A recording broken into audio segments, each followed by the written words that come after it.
Welcome, ladies and gentlemen, to another bonus episode of Ultima Final Fantasy, the ultimate Final Fantasy podcast. I am Joe. I am Caleb. And today, Caleb, introduce our guest. Today we have a longtime listener and troll of other hosts on other shows, Brulo. He is joining us finally for his episode that he has been owed for many a moon on this podcast. So welcome. Welcome, Thanks. Brulo, to the show. Thanks, guys. I've been listening to you guys forever. I used to travel a ton for work as a CPA. I was like auditing universities around the country, and like when you're traveling a ton before, like you could just play anything on your phone. I would just play video games and download podcasts, and your guys was one of the first ones I downloaded because I've always been a huge Final Fantasy fan. And, started listening to you guys from way back when and have been listening to you guys forever since. Well, thank you. Thank you for the support. Thank you for being a part of our community. I appreciate that. Real quick question about auditing universities. I'm sure you had to have NDAs and there was some sort of a contractual thing where you're not allowed to talk about things. But without naming the university, I mean, what's the most heinous thing you've seen in that respect? Well, I think everything with universities is like technically open to public request. So I would say it would be when I was auditing Oregon State and Nebraska bought out Oregon State's head coach. And I think they paid Oregon State. It was some ungodly amount of money to buy him out, but it was just ridiculous. But I mean, that's about it. And it's just standard stuff like that. I never saw any of the like NASA stuff or anything like that. Okay. All right. I was just curious. So we're going to talk a little bit about your Final Fantasy history. What got you into Final Fantasy? Where did you first hear of Final Fantasy, and how did that translate to you actually playing the game for the first time? Yeah, it's crazy. So I grew up in like the mid 90s, right? Like not all of us, but a lot of us with like the Super Nintendo. And, like trying to go to video game stores and like find rare games and stuff like that. And back then the rare games were like the Final Fantasy games, the Chrono Trigger, Earthbound, things like that. So I think me and my buddy and my brother got Final Fantasy IV one time. It must have been like 1999, like 2000, like way back then. And we played it and it was amazing and we loved it. And that pretty much just like set me off on that. Like after that, I got the Game Boy Advance, PlayStation 1, and like bought all the Final Fantasy games that came out on both those systems, which back then, like they were releasing the early Final Fantasy games, like 1 through 6 on the Game Boy Advance. Like they were releasing those like once every year. And then the PlayStation 1 games. And I basically had like 1 through 9 right there. It was great. Yeah, it was almost there was a certain period of time where the series was starting to look back at itself, and it started to like re-release the old games. I never played a single one of those Game Boy Advance ports. How do those hold up? If you can. So I've played them. Like I have an emulator system where I just like put the cartridges in there and play them. They're pretty good. Like I think they're pretty fine. good? Like people say the sound quality is not as good or whatever, and it's like I can't really tell. I'm not that into sound quality. Yeah, I mean, Super NES sound quality is not great either, or NES sound quality, so I can't imagine it's that much worse. Like, I know the Game Boys and the DS for that matter, like, they do have like a compressor on it. It feels like, not compressor, maybe it's like the audio quality is so degraded that you can definitely hear like some swills in kind of the higher end. And yeah, I'm sure some people complain about it, but I can't imagine it's any that much worse. I mean, they were good enough. Emulating. They were good enough to like get me into the series and like keep me in it now, whatever, 25 years later. So I think that's a pretty good amount of time. Yeah. So the DS, what kind of a Game Boy? I guess color back then. Yeah. So 99. I started with the Game Boy Pocket. The Game Boy Pocket was pretty sick at the time. You know, it was super small, could fit in your pocket, had terrible resolution or whatever. But the Final Fantasy games came out on the Game Boy Advance, and I had that like crystal, like purple one. And I think I got that like the year it came out and played that for however many years. Like it's that one where you like sit out in the sun and you can't see the screen at all unless you like try to like turn it like 5,000 different ways, or like playing at night with a worm light. When you get older, you can't. That's how it is. No matter where you're sitting, you can't see shit on that no fucking thing. Yeah, I have no idea. I have no idea how we played without backlit screens back in the day. Those things were so bad. Yeah. I mean, so many of the games. I'm just thinking about like there were like I had a little paper boy. Like, just in and of itself game. That was like a toy that you could buy. I guess people don't really. There's going to be younger people that don't realize that like there was. Sometimes you could just buy a thing and it would have a game on it. Yep. Like just the one game on a little device, and it would be kind of cheap. I had Paperboy, the game Paperboy on it, which was fucking awesome, by the way. That game's sick. But it was all just black and white, and I want to say it had good contrast in that image, but that's just like my mind's eye. I wonder if I look at that thing now, it's going to be like, oh. Yeah. I have an old Solitaire in there that still works and still looks all right. I loved those like fishing ones that you could buy. The fucking like, you like, push the little button down and like cast it. I played the shit out of those things, dude. I loved it. I remember having a tennis one where it would be like you have to press the button and it would like serve the ball and then you like smack it. It'd be like, nice, yeah. Back. Stuff like that. I bet it was super accurate. Yeah. I bet it was fantastic. I think the fishing one was definitely the precursor to that Final Fantasy 15 fishing game. Yeah, one of the guys that Dev did it was like, I remember those fucking things when I was a kid.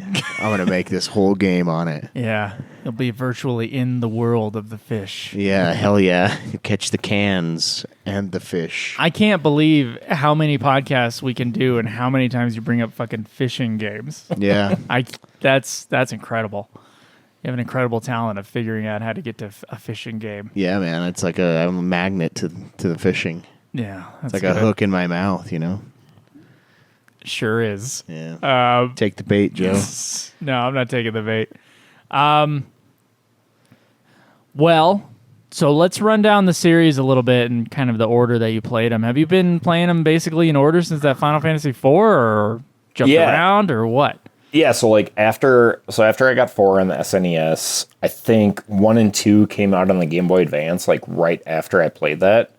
So I played that, and then I played Chrono Trigger, and then it was like 3, 4, 5, 6. Like they all just sort of came out in succession, and I played them all. Got a PS1, played FF7, FF8, FF9. I sort of skipped 10, 11, and 12, and then played 13, 15, and then I got into like 14 and played the rest of the series after that. I never really had a PS2 until I like got older and just sort of bought one. But yeah, for the most part, I've been sort of playing along with the series and, you know, loving it. You skipped the PS2 era though. Yeah. Skipped 10 and 12. Yeah, I was always in a Nintendo household, so I had the GameCube and couldn't really play FF10, 10, 10, 2, and 11, 12. Are you still able to keep up on the gaming now with your current life, or what's going on there? Not really at all. After like having the third kid and stuff, it was like the last big game I really played was Elden Ring. I mean, I guess I played 16. 16 was a bit of hours, but yeah, it's so much time with the kids and stuff. I try to play it when I can, but like for the most part, like once the kids go to bed, you're just like, I just want to go to sleep. Lay down and have some magic mushrooms and go to sleep. You don't want to do 3 hours of a podcast or playing of a game for a podcast and then go to sleep? Come on, man. Yeah. I don't know how you do that, Shoyce. That's ridiculous. I just neglect everything else. That's all. So, like the stuff that you're doing instead, I'm not doing any of that stuff. So, It seems impressive, but really it's just not. It's just selfish. Shitty. We're almost done. Yeah. Almost. We're in the home stretch right now. We're supposed to be done a couple weeks ago, but that didn't happen. And instead, we're talking to you. Yeah, speaking of talking to you, didn't you do I hate to derail. I actually don't hate to derail. I love it. But you did a podcast for a while, right? I think I remember you telling me that. Yeah, so I guess sort of side hustle did a brewing website / podcast with a bunch of other friends I did it for 6 years. The guy that runs it, Marshall Schott, he's been doing it for, I think it's almost 10 years at this point. But he basically got like a bunch of homebrewers together that were like bouncing around the forums and stuff and sort of like talking to people like how we do on the Discord for like Geekdom and stuff like that. And like we made a website where we did like all sorts of brewing experiments, and we started a podcast. It's very successful. I mean, it still is. But it just, the time commitment to brewing, I just couldn't do it anymore. So I had to like step back from that, but had so many good times, good memories, met so many awesome people, and it was a blast. So the home brewing thing, Schweiss and I tried it once. I Yeah. also tried another time to make mead. Both disasters. Both of them. Mead is super easy to make compared to beer. That's what I was told. Yeah. That's what I was told. I think the honey was I think one of the jars of honey was bad. That's what I think happened. So for the beer, did you guys just use like one of those kits with like extract sugars? Yeah, we used one of the kits, and it turned out it just tasted gross. It didn't taste like a beer at the end of the day. The mead tasted rotten. That's how I would describe it. Didn't taste like mead. It just tasted like garbage, like the juice coming out of the garbage, and I spit it out immediately, and I'm like, well, that was a waste. Dude, I found like years after I finished, I thought, the beers, because they were foul. Like they weren't like making me sick, but like they were rough to drink. And I found one in my fridge. Like, I couldn't believe you drank them, because I had like one sip and I'm like, fuck this. Dude, I drank all of them except for like 2, and one of them was in my fridge, and I just didn't realize it was there forever, because like when I was a single man, I mean, I got shit like mustard and stuff like that in there that you don't throw away, you know? Like mustard is a forever item. So like it was hiding behind some mustard and like, I don't know, probably some fucking ranch that was 8 years old.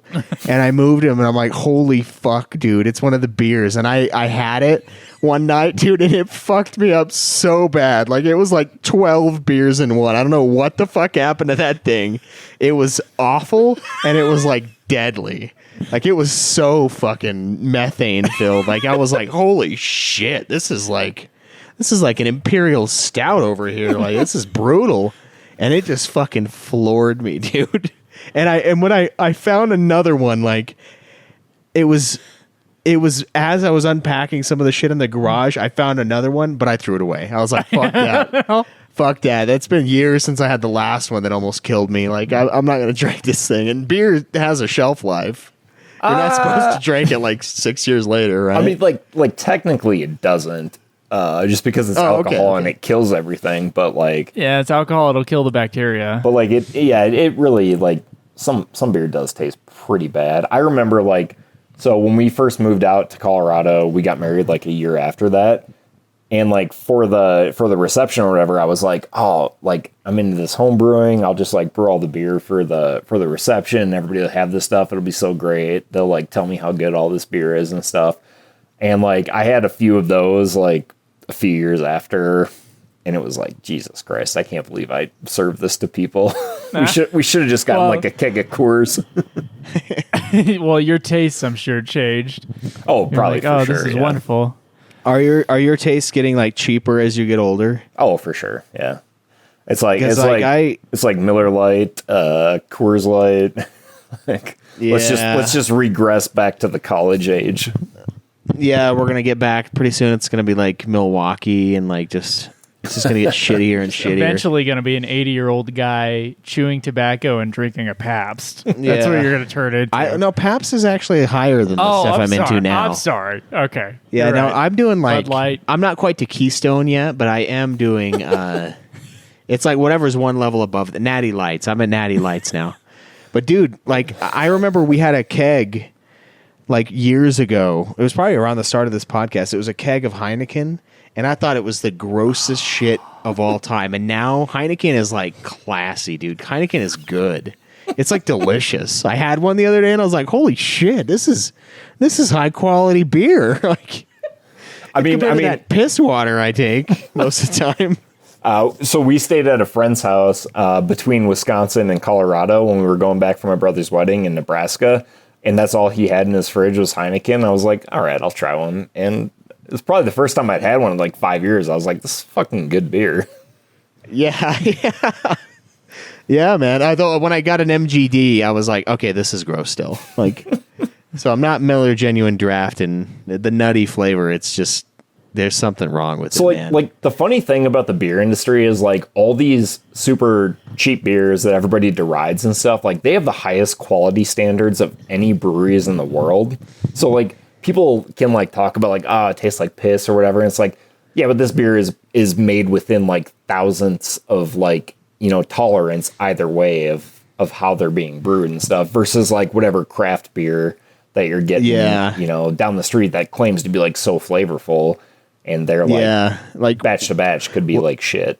So yeah, when you pour it out, there's like no residue left over. It's just like fucking pure. Right. And it's cheap. And there are local stuff that's way better, but you are getting the same thing every time. Right. Whereas sometimes with those smaller breweries, you'll get like a nasty batch and it's like fucked up kind of. I don't drink enough beer to have an opinion. I go like, this is a good one. This one's a little too strong. I like my light, my pale ales. Yeah. Yeah, I do. I like my new favorite beer since going to Mexico because it was the only beer they had. That's what it seemed like was Tecate. That was like the only beer. That's like, yeah, it's weird. It's like Mexican, but it looks like German. I know, yeah, it looks like, damn, is this Nazi beer? It does have that Nazi eagle on it. It's got that. Yeah. Like, Jesus Christ. No, but like every building in Chihuahua, there was like Tecate signs everywhere. They had like just a shop, and it would just like Tecate like splattered all over, like just huge signs. Like I don't even know what the name of the shop is, but apparently that's the Tecate store. Nice. And that was the only beer that they had when we went to like a couple like little restaurants in this tiny little town. And anyway, they just have a monopoly out there. They're like Coca-Cola in the 50s, dude. They're just fucking everywhere. And now I'm like, I kind of want a Tecate. Like, yeah, they're a super light beer. They're not hoppy at all. It's just kind of like drinking water. Yeah. Well, I mean, you can go to 7-Eleven and get a 24-ouncer for like $2. Yeah. They're on the cheaper end of things. So, what's your favorite beer right now? Lately I've been drinking a lot of like Voodoo Ranger from it's Fort Collins Brewery. God, what is it called? New Belgium. New Belgium. Okay. I think I've tried the Voodoo Ranger. Yeah, I think it's everywhere. Okay. I think it's good. Is it everywhere? I think so. Okay. We have it here at least. We're not that far away from him, but yeah. So there's a big brewing industry where you're at. I mean, it's almost like a cliche to have a guy from Colorado be homebrewing and right. Yep, it definitely is. Yeah, Colorado. I mean, it's like where people go to like pursue random rich white people hobbies. Yeah. I mean, it used to be where they pursued weed, but now pretty much everywhere else. Now that's just everywhere. Yeah, getting there. Yeah. Yeah, even we have it. We have the medical version, so that means we have about a 10-year clock, and then then it'll be recreational. You can go and buy like. I know you can go to a sham doctor who will give it to you for well, no reason. Of course, they're shams. Like, I go on the government website it was like the government website for marijuana, and it in Utah, and it has like a list of the things that you have, like one like of the diseases that you're allowed to have, Just and like an get prescribed achy back. marijuana. And I'm like, it's actually really specific, and I'm like, how the fuck? I think one of them was it might have been like sleep problems or something like that. So like it seems like everybody's getting away with like saying something is barely wrong with them in like some very specific categories and going with it. I remember hearing a story back when this was a thing in California with the medical stuff, and like people would just like the doctor would ask leading questions like, do you ever have problems sleeping?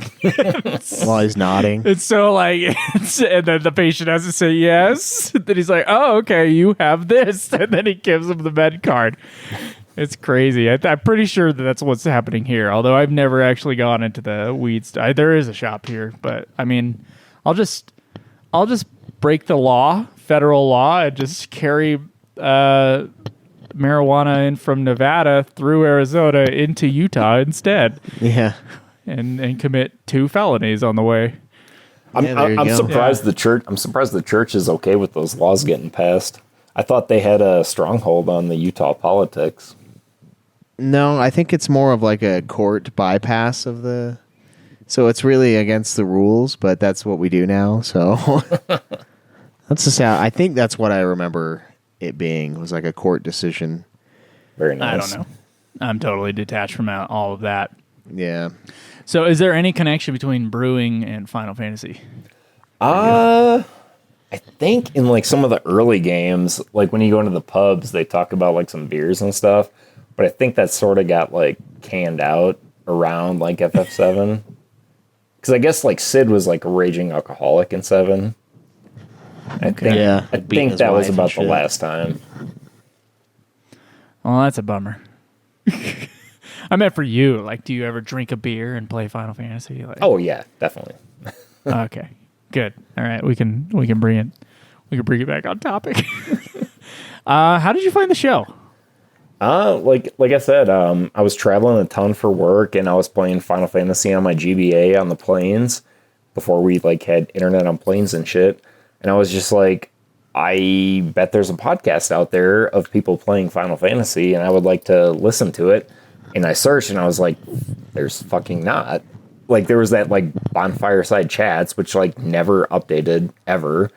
And then there was you guys, which I listened to, you know, like, a couple of the review episodes and stuff, and I was like, these guys are good. They're funny. Like, especially the Mustaine stuff and all that stuff. There was, like, a couple other ones I tried, and I was just like, these guys are the best. I'm going to, like, stick with them, and fuck it, I'm going to, like, replay through all these games again, too. So Jesus. Yeah, weren't you doing the mana games with us too? Oh, I did, yeah. I did the mana games with you guys.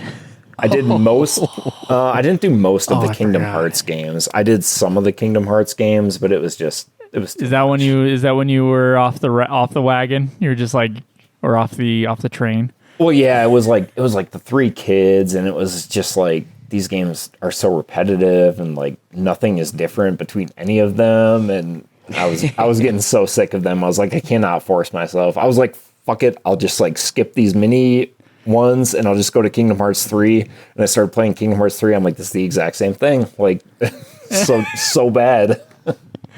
The game never changes. Yeah. It's just different looking now. Yeah, it looks a lot better. Less skateboarding. No, that's crazy. I forgot that you were the one who was like following along for a while. What did you think of the mana games?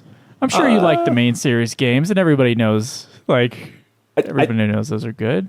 So let's I think talk like, about some of the side games that you've had to play. I think like the main series mana games are pretty good games. Like Secret of Mana, Trials of Mana, those are fun games. They're like, they stand the test of times. I think Adventure of Mana or Final Fantasy Adventure, like good Game Boy game. The rest of them are just like complete dog shit. Like nobody should ever play them ever. I don't understand. I don't understand why You don't think Heroes of Mana is not an underrated classic? No. Heroes of Mana is one of the worst things I've ever subjected myself to. Children of Mana Thank also God. like. I mean, Children of Mana is at least like fun to play, but Jesus Christ, like why are we playing these games? Yeah, it's pretty brainless. Man, the crazy thing though is that what is it? Dawn, is that the PS2 one? Yeah, Dawn is It the is, right? worst. Dawn is the worst. I Dawn's, think. yeah, that one's the main series number 4. That is a main series game. Yeah, so it's like Dawn, they even Dawn fucked is their the main boo, series. boo, boo. Yeah, the scare. Yeah, the scare stagger. Spook 'em. So stupid. The game is impossible unless you scare guys. Yeah. It's so hard if you don't scare guys in that Yeah. game. I can't believe they made that a mechanic. That was so dumb. Yeah. I forgot about Children of Mana existing until you said it, because in my mind it just goes from like Legend of Boring to like Dawn of Shit, and then Heroes of Heroes is- Mana. Man, I re-listened to those recently, and those last two are pretty good. They're pretty fun episodes, too. Yeah, the it's like- Heroes of Mana review was pretty funny. I mean, that series dropped off faster than any series I've ever seen in my life. Are Yeah. you excited for Visions of Mana? Not really, but I'm definitely gonna play it. Imagine why. Like, people are like, look at this trailer. Like, I think it was Shinru in the chat was like, oh, the trailer. And, like, people were like, the trailer looks nice. And I'm like, what the fuck? Do you guys not listen? that's Yeah. Like, I know you've never actually played Heroes of Mana, so don't say it. Like, honestly, these are fucking awful games, people. Yeah. I mean, Like- terrible. Like, the funniest thing to me is, like, obviously nobody bought like the last 5 Mana games. And Square Enix was like, we're only going to be doing AAA titles going forward, and now all of a sudden Visions of Mana is coming out. It's like, what? Yeah, I can't wait for AAA. Visions of Mana. Yeah, nothing says 3A's like mana. Fucking God. I'm guessing that we're not going to do anything but the big games thing. I'm guessing this was already on the slate before that happened. Because I can't imagine they looked at the... I mean, that is a series that could be resurrected. If it's still made by the same guy, I think he's getting a little senile. That's what I think. That's what I think we saw. We saw some guy go... He like had a divorce. His whole life fell apart. That's what Yeah. we're seeing. It's just the results of a bad midlife crisis or something when the series goes off the rails. Yeah, there's going to be a documentary that's going to be results of mana. It's going to be like his downward spiral into hell. That must have been what it was. Like, he showed us some promise. He had a couple of, really solid games, and then just fucking like awful downhill plummet. So we'll see. My vision of Visions is that it's gonna be awful, but I mean, I hope it can get back to like Secret of Mana days. The only thing is, like, I've heard the remakes of game number 2 and 3 are not that great. Like the 3D remakes, like I've heard they're not good. Yeah. So I'm kind of like, okay, well, what am I expecting from this? Right. I mean, I can't imagine it would be. they look bad. Like when I watch like videos of people like playing them, it's like Trials of Mana or whatever. Like it's just like stock cookie cutter PS3 graphics of some like terrible action game. And I was like, this was actually a really good game before that. And like there was no need to do this, what you guys did. Yeah, it was a big AAA title, and they made it look really cheap with their Yep. 3D look.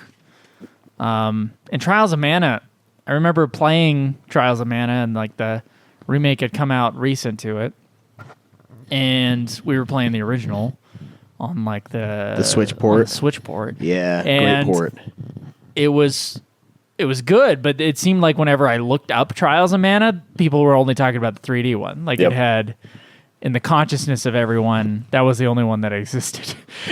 Not like the original, because I know the original didn't come out in the States until that port, but Yeah, I was it really is.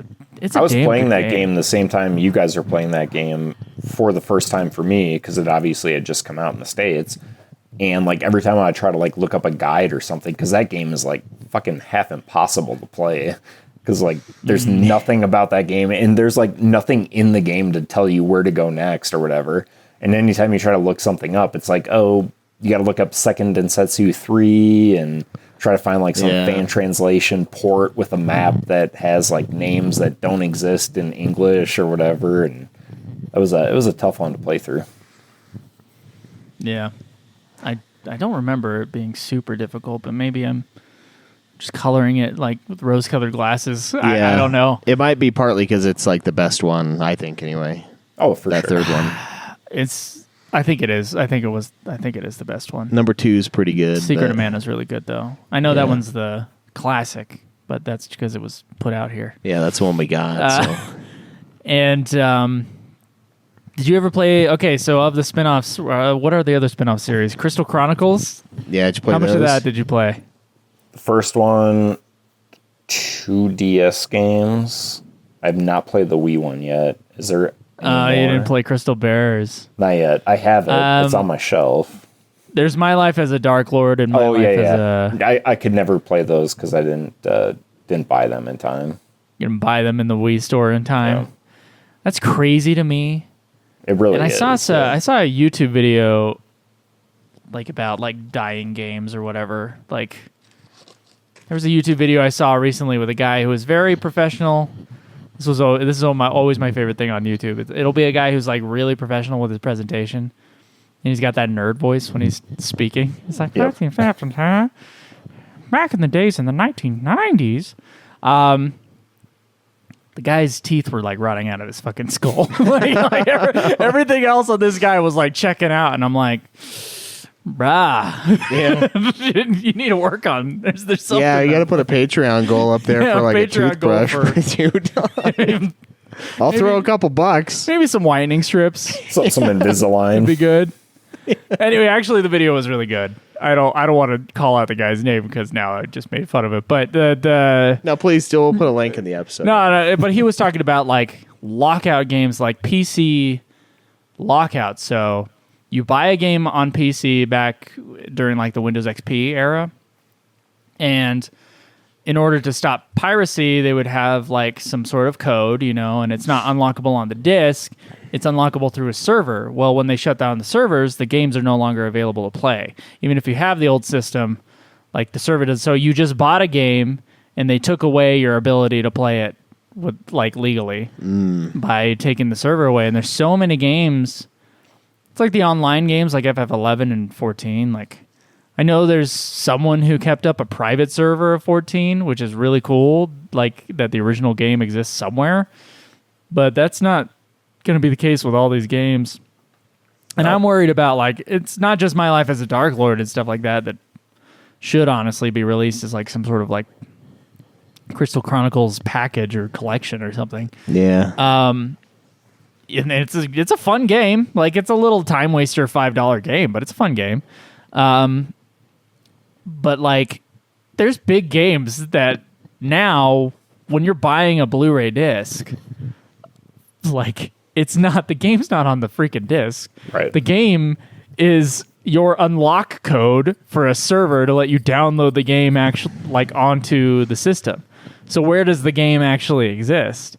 Where can you actually have a copy of that game? And the answer is nowhere, really. Yeah. And so you're just kind of like putting it on faith that the people putting out the game will not be bought up by some like terrible company that doesn't do anything with their library and like doesn't like and keep like you're expecting these people to like keep up with the games or like recognize them as a piece of history. I think one of the saddest things and like to kind of bring it to movies a little bit is like I think Universal Studios in the 1940s or 50s, they destroyed all of their silent films.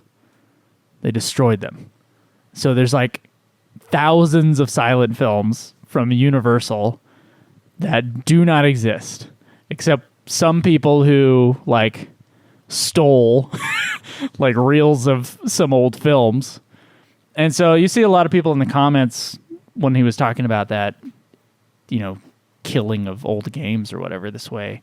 You see a lot of people in the comments being like, oh, piracy is art preservation and stuff. And they kind of actually do have a point when you don't actually own the fucking thing that you bought from these companies and they're stored on a server somewhere and there's nothing stopping them from just turning it off. Like there's nothing stopping them. So it's crazy. It's fucking it's crazy to me that like, yeah, you weren't able to play My Life as a Dark Lord because You didn't buy it on time, and it no longer probably exists. Honestly, Yeah. I don't know if that game will ever see the light of day again. Yeah, I mean, you're going to have to pry one of our Wiis out of our cold, dead hands to get a hold of that bad bastard. Yeah, that's true. I have looked into like I think it's like the Dolphin emulator or something for that, but I'm like, I just don't want to like risk getting my computer just infected with thousands of viruses just to play this like 30-minute mobile game. I mean, if you ever really want to play it, I could totally send you one of the Wiis because Joe gave me his, so I have it on there. Like, fuck. And they're actually pretty fun. In the name of art preservation, I was like, I don't need this anymore. I'll give it a Schweiss. Yeah. Preserve the art, my friend. No. Yeah, I was like, All all right. right. Yours preserve. Yeah. I can't fit this in my 2-bedroom apartment. Get this fucking thing out of here. That's right. Now I've got double of everything that I had before, pretty much. Joe is going through the ultimate downsizing, and Caleb is like, I'm buying everything off Facebook Marketplace possible. Yeah. Perfect. I would not say I'm going through downsizing. My apartment is smaller than it was before, but now there's a lot more shit in here. I'm looking at this thing, and it's crammed with things everywhere. So the stuff has increased, and that's why things had to be cold. There was no room.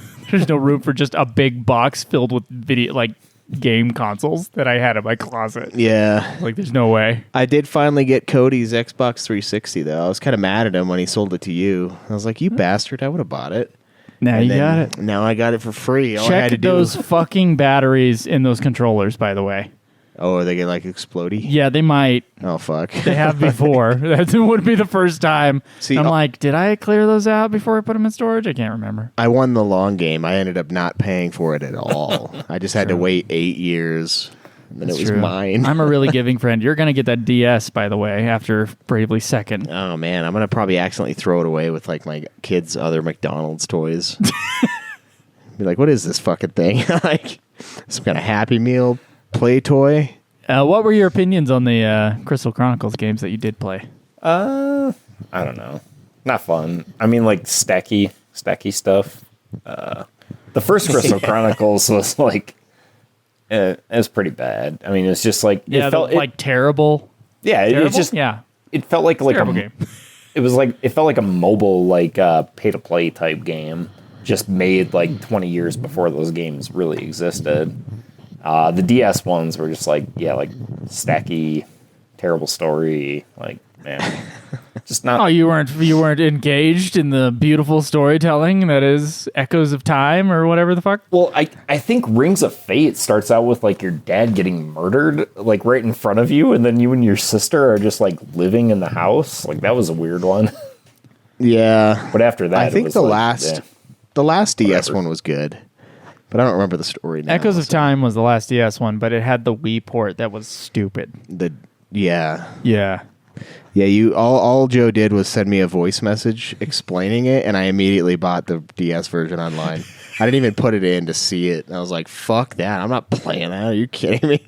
Oh, man. Splice the screens together on one screen and then just call it. I did like those Crystal Chronicle, like the DS ones. Yeah, they were fun. They were fun. Yeah, they're not great games, and they're not super well coded, but Yeah, I was never sure if I was supposed to They're stack easy. stuff to climb, or like if there was another way. I was like, is this a mechanic, I think the stacking one is Echoes of Time, or as is well. it broken? No, I think it was the first Or one. do they both have it? They I might think it both was have Ring of Fates. You could like stack shit. Maybe I'm wrong. Though. It's Get been up years. to the areas. Yeah, those two games kind of blur in my mind personally. Yeah, Yeah. they're basically the same. But I mean, they're not really that much fun. They feel like bloatware for the DS, honestly. Final Fantasy that's a just new term. went through a huge period where it was just like, these games, I'm buying Well, them. they had the president of Square Enix that was just like polymorphic content. Yeah. I can't remember what year they set that in place, but that's basically the year that they started putting out a bunch of shit games. Yeah, it's like 06, 07. Yeah, somewhere Just in there. Crank it. In between that and Lightning Returns, so they had like a good 8-year period in there where it was just like Yeah, that's like half more Junk. games. Yeah. such junky titles. Polymorph. They're gonna polymorph their series into a pile of dog shit. That's what they're morphing. Yeah. Did you play the like Chocobo games? I played them later, but yes, I've played them all now. I'm curious because most of the time when we're talking to people, they've only ever played like the main series. So it's about like, to me, I just want to talk about these stupid fucking spinoffs. Like, what do you think about Chocobo's Dungeon? I gotta know. I like I like mystery dungeon games. I found 10-2 Last Mission like tons of fun. Chocobo's Dungeon's tons of fun. That what was that mini game one? Like Chocobo Fables or Chocobo Tales, whatever it's called. Yeah, Chocobo Tales. Yeah. Tales was awesome. Yeah, I think that like Tales was good. I thought those games were like tons of fun. They're not like it's not like a game I'd be like, oh, this is a great game. You need to play it, but like it's fucking fun time waster, just like puzzle type stuff. So you're on Team Schweiss on this one. Okay. All right. Well, I mean, Schweiss seems to like Chocobo's Dungeon more than anybody should. Yeah, I played it fucking twice. Yeah, I don't even really like it that much, honestly. Like, I mean, I must because I did it twice within months. But man, it's brutal. And then the Chocobo's Dungeon 2. No, man, that was hard. Like at the last boss, you just got to kick shit at him. Yeah, I have not played. God. I have not played that PS1. That one that you guys did. I have not played that one. I don't want to spend like $200 buying that, but what? Yeah, come on. You don't just start a podcast; it'll pay for it. Yeah, I did watch Schweiss play it for a little bit, and it looked bad. Yeah, I'll send you the Wii with the Dark Lord and King, and I'll shove the raw disc I bought for Joe in there, and you can fucking play it all. We have 2 copies. Yeah, we're holding it back in case it goes up in value. Yeah, it did. It certainly did not from when we bought it, so that was fun. Went down. I mean, you guys haven't done the Nude Clan drawings in like a year now, so maybe I'll true. get one and get that. I have a Trello board with all the months that we owe fucking drawings for. It's pretty long, yeah. It's pretty long. We owe like 11 games or something. Yeah. Because we eventually took that off of the page, but on the last month we did it. It was like August, so there was a bunch. Yeah. Yeah. You might just get it. What was on the spin-off series that you've done? What's been your biggest surprise that you loved? Stranger of Paradise for sure. I mean, that game, I was expecting nothing. I was like, what, a remake of Final Fantasy 1? Like this, like what the fuck is this? And then when I saw like the dudes do like the fist bump bro thing, I was like, this game rocks. This is the best. Yeah. When I was 20 hours into the game and I saw the fist bump. Yeah. That's what you're right. Actually, it's a short game, right? Yeah. Yeah, it was like 20 hours total. But I mean, it was just like tons. It was tons of fun. It was like sort of a Souls-like, and I don't know. It just felt like nothing Final Fantasy had ever done before, and I had a blast playing it. It was so fucking zany. Yeah, it's like Limp Bizkit, the game, dude. It's crazy. How about that soundtrack? Yeah. Frank Sinatra playing at the end. I was like, what the fuck? That, you know what? I love how like wild it is. Like, yeah. I mean, it makes no sense. That is something that is really commendable about that game. That it just it gives no fucks and it goes for it. So like I want to know like that Frank Sinatra stuff, because like there's a big thing about like Japanese and Korean people doing like karaoke and singing My Way, and like apparently that being a big taboo. I'm like, is this Frank Sinatra thing? Like, is that some sort of like homage to that sort of like you can't sing this song at karaoke, like, or is that just in the American version? Like, I have no idea. Oh, that's interesting. Yeah, if there's a cultural context we're missing, that's interesting. Yeah, definitely the best vocal track in the series for sure. Like, you don't think it's Eyes on Me? Nah, no. Oh. Yeah, I think even Jake was like clapping when he got to the credits. He was clapping. I heard him, and he's like, "All right, that was pretty sweet." I'm like, "Yeah, I told you." Because he's like, "I don't know what you're smoking, man. This game's dog shit. The story's terrible." And I was like, "No, I know, but it's hilarious. Like, it's fucking hilarious. It's just it's so dumb." It was also glitching the fuck out during our cutscenes. Yeah. Like someone was like, someone messaged after the review. They're like, that doesn't do that. And I was like, dude, it's like the voices aren't even right on. Like everything's going fast and slow and fast and slow. Everything's in fast forward. Yeah. And they're like, they didn't do that for me. And I was like, fuck, I don't know, man. This game's fucked up. Like, It's like they put it out and like didn't give a fuck about doing a patch. That's what it seems like. They were just like, which is awesome. Like, man, they should do more games like that. Where it's just like, it's fucked up, but it's funny, right? So fuck it, like, right. It's there's some similarities between that and like Conan Exiles. Yeah, it's a fucking jank. There's some jankiness in here. Jesus, is jank. Like, I do think it paved the way for F words in Final Fantasy 16. Clearly. Oh, for sure. Yeah. For sure. They were like, let us test this first with Stranger of Paradise. They did Type 0, I think, got a couple fucks, right? They have like 2 fucks or something, or 1 fuck. Yeah, I think so. And then Stranger of Paradise was just like, fuck. Yeah. And then we got a little bit of that in 16, and now I've brought this up now 3 times in a row. But I love Final Fantasy VII Remake Rebirth. Like, that to me is about the right level of adult content in a Final Fantasy game, where it's like a hard PG-13. Yeah. Yeah. You know, like there's some swear words in it, but it's not going like crazy. There's some sexual themes in it, but it's never explicit about it. Yeah, I mean, like everything I've played from that game so far, I think it seems like a perfect game. Like it's just beautiful and it's great.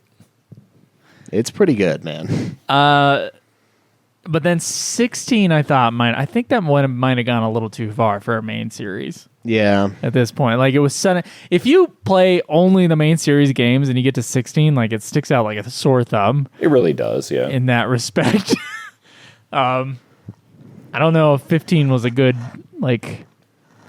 It's not. Yeah, there's not a very good transition in terms of like the tone from one to the other. Yeah, probably not. Yeah. But they came out so far apart. It's like it's hard to even like compare them to each other. Like it's weird. It's weird when we talk about like, you know, from 14 to 15 to 16. It's like we're talking about like 15 years. Huge gaps. Right? Yeah. That's crazy. That's like half our fucking lives. I know. Well, for at least me and him, yeah. That's crazy. What was I going to ask? I got derailed. Oh yeah. What is the worst? Now I know I'm going to get your rankings, but I know it has to be a spinoff. What's the fucking, because you've actually played quite a few of these like side ones. What's the worst one? It's either Dawn of Mana or Heroes of Mana. Oh my god. Those games are so bad. It's clearly Heroes. Dude, Heroes, it's so, oh man, it's so bad. Those games are both so bad. They're unplayable. I couldn't, gosh, I can't remember who like didn't believe us about how bad Heroes was. Was it Jake? Or he's like, it couldn't be that bad. Yeah, he's like, it can't be worse than Revenant Wings. And it's like, it's way worse. It can. Way worse. It's like markedly worse than Revenant Wings. At least they listen to you in Revenant Wings. They go where you tell them to. Yeah, Revenant Wings is like playable.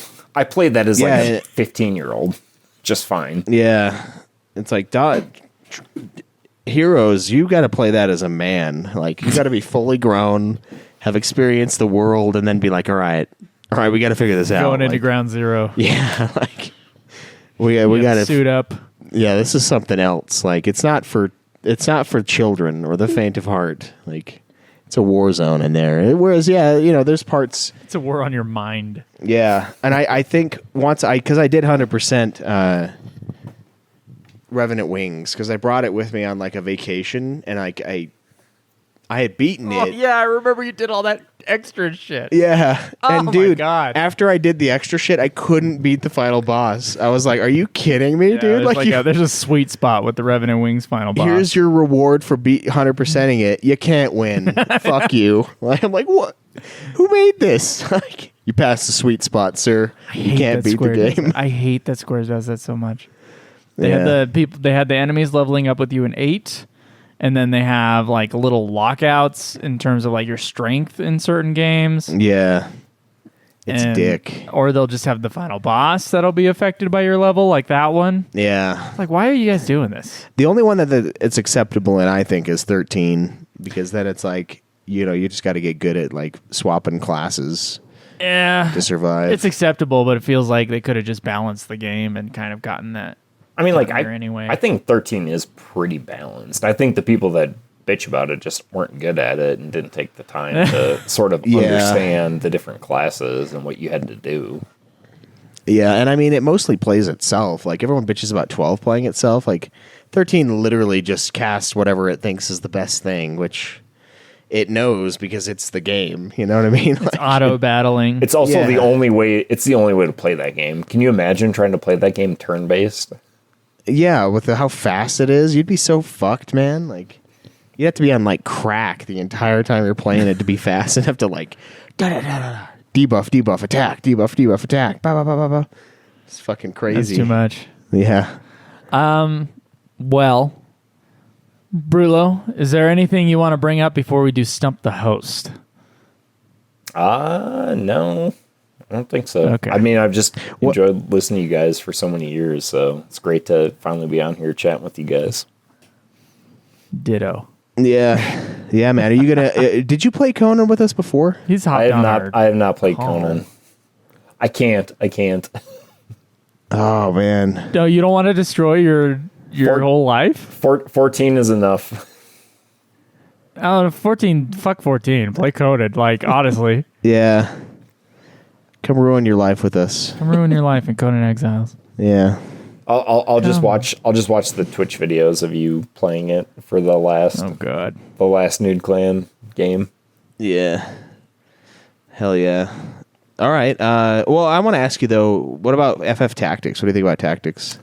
Tactics, the original one for PlayStation or like the series as a whole? The series. I think the series as a whole is amazing. Like, I love the Tactics. I've always been a fan of like Fire Emblem and like Tactics Ogre and like those games that are sort of like in that similar vein. That first Tactics game is so bad. It's unplayable in terms of like games that were out around that time. Like, there are Fire Emblem games out around that time that were incredible, perfect. Like, there was no way that you would get like caught up on a roof somewhere and like die 50 times in a row and have to like load some save file or whatever. But I mean, like, I didn't not enjoy my time with it, but it just was a bad game. Like, poorly made. Interesting. Yeah, there's your hot take. That is a hot take for most people. Yeah, I mean, Joe agrees, but Like, so that checks out. yeah, Like, fuck the first game. if they remade that game and like incorporated stuff from like other Tactics series, it would be probably a top 5 game. The gameplay Easily. is better in the other Tactics games. Like, Yeah, Yeah. like By like a Tactics mile.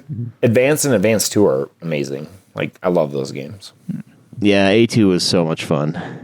Yeah. I actually had fun in those games. I just remember just getting raped by about 9 monks from a random encounter. It's like one of my favorite stories. And everything is 40. Everything you do in that game is 45 minutes long. So if you fucking get just pummeled, yeah, it's like it's devastating. over. It's devastating. It's the worst. Yeah, it's like losing a game of League of Legends. You just like shit your pants, man. It's like, fuck.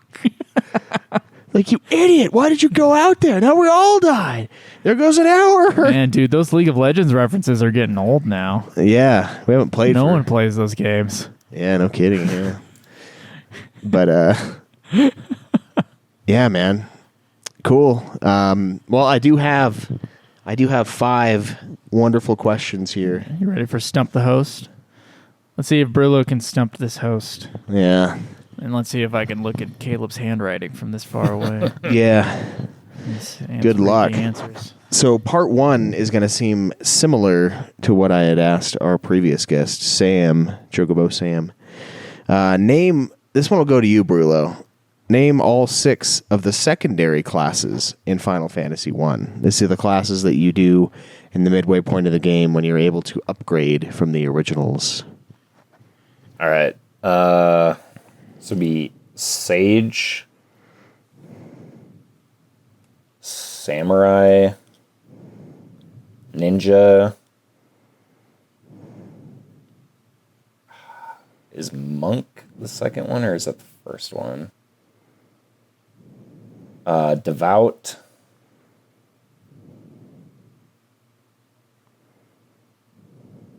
And then I cannot remember the last one.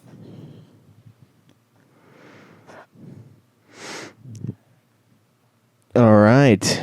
We'll go to Joe then. Fuck you, Schweiss. You know I don't know the answer to this shit. Yeah. I I know have that's no why. fucking idea. That's you know how why many I wrote it. I played that game for 1 week. Yeah. 10 years ago. More than 10 years ago. Probably exactly 10 years ago today. I probably beat it. Yeah. All right. You get a second guess, Brillo. I mean, I obviously don't know any further. No? Okay. All right. So the ones that I found, and it's hard because it's like there's a bunch of different versions of the game. So this one was Knight, Ninja, Master, which is the monk secondary. Oh, yeah. Red Wizard, White Wizard, Black Wizard. But I do think Brulo was on the right path with the Sage and the other ones, because I remember that. Sage and Devout, they were called in like different versions of the game, I'm pretty sure. Yeah. Yeah. So I think this was like the OG. So I was like, oh, fuck, if it gets all of them, I don't know if that's true or not or correct. But luckily, no one gets the point for question number one. Okay. So, Joe, you get the first crack for question number 2. I love crack. Well, you would have to enjoy this game. And name all of the Final Fantasy XIV expansions, including the new one. Ooh, shit. Okay. Yeah, that last part's going to fuck up your All game. right. Yeah. It's like Onward Dawn or Dawnward Sword or Fuck Fall Face. Let's see. It's probably not the last one. Yeah. Heaven's Word, Okay. Stormblood.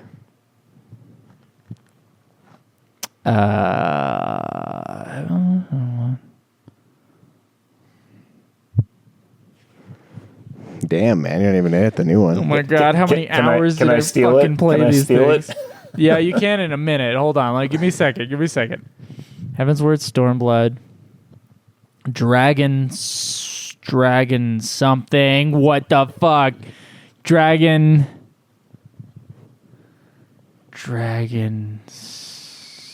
Song.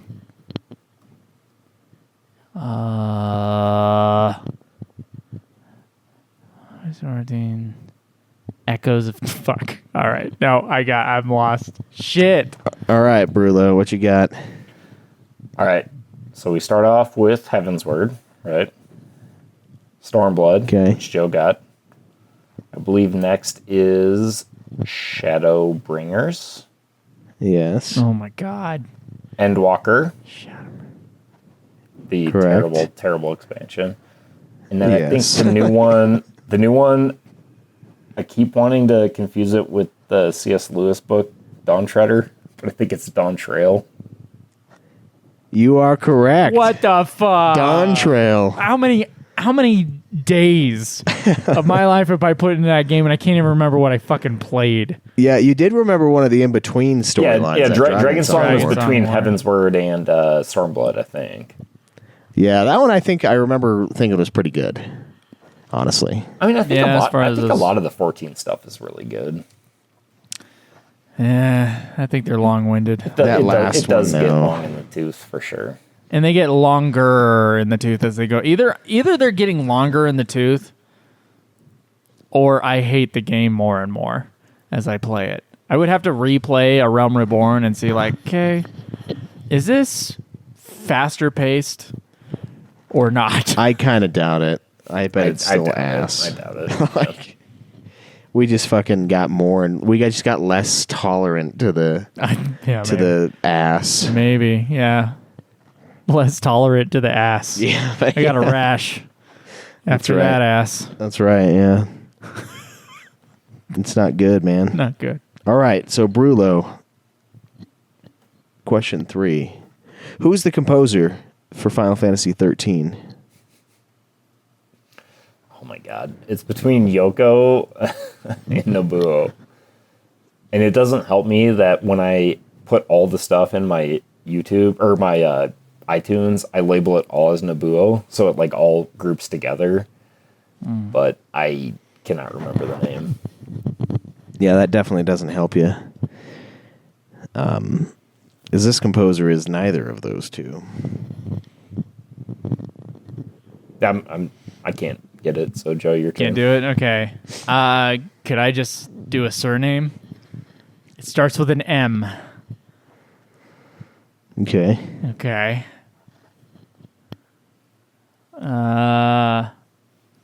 Mishimi Matsuda or something like that. It's Not Matsuda. Damn it! Matsuda It's like did, it's I think, 12. Makiyasha or something. All right, that was my guess. You got one more, Brulo.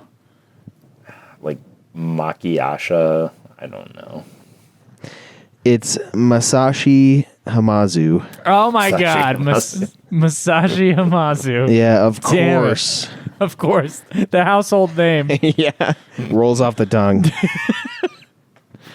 I honestly like his. There's things I like about his score. I don't know if I love 13's score, but it's definitely better than people give it credit for. Yeah, I it's like- do love that battle theme. That battle theme is so good. That like Yeah. blinded by the light, I think it's called. Blinded by the light. Yep. Yeah, that song. No, the Orphan music I think is Orphan music's awesome. great. Like, Yep. some of the boss fights are just incredible. Honestly, his theme is cool. They just overuse it. The bling ding ding ding ding ding ding ding ding. Ding. Like, Yeah. I like that. It's a good theme. It's in every scene, so I don't know. It really Yeah. is. It Yep. just might be overused. I think his stuff is even more memorable. I don't know how you feel about this. I think his stuff. We talked about Soken on the last guest episode, but I think his stuff is more memorable than Masayoshi Soken's stuff in 16. Yeah, I can't think hum a think new so. theme. I think so too. I think Soken, he has like a lot of really good stuff, but I think for the most part, it's not like hummable. It's not super memorable, and like there's some stuff that's like really epic, like early 14 stuff and boss battle 14 stuff, but there are guys that did it better. I think personally. Yeah. Yeah, I would agree with that. I like Soken. I think he does a good job for MMOs, but the main series not as memorable, like Joe was saying. All right, so this one goes to Joe. What FF character appears in Secret of Evermore? Cecil. God damn it! That is correct. Yes. So we got a tied ball game here, Oh boys. my God. Here we go. All right, Brulo. Tiebreaker. The final question goes to you first. And I might have actually asked this one in the past. I don't remember. Who is Aerith's father in Final Fantasy VII? Is it Hojo? It is not Hojo. God damn it! Who is Aerith's father? You find out at the Icicle Inn, which we haven't gotten to in the remakes yet. Shit. God, why is this coming up as a blank? Who is Aerith's father? I mean, how many kids did Vincent have? Yeah.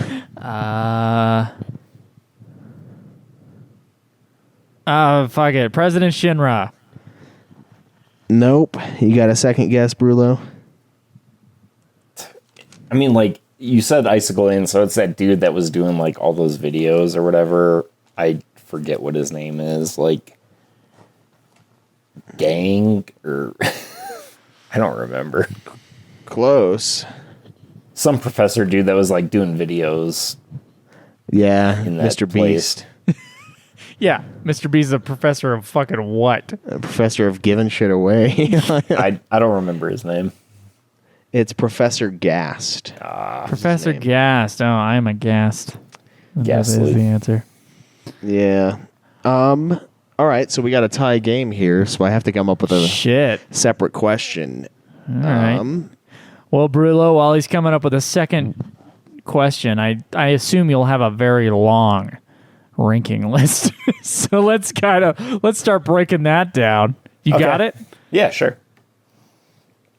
So I've played to completion 38 of the, how many is it now? Is it 53? 53 available here. There's another one.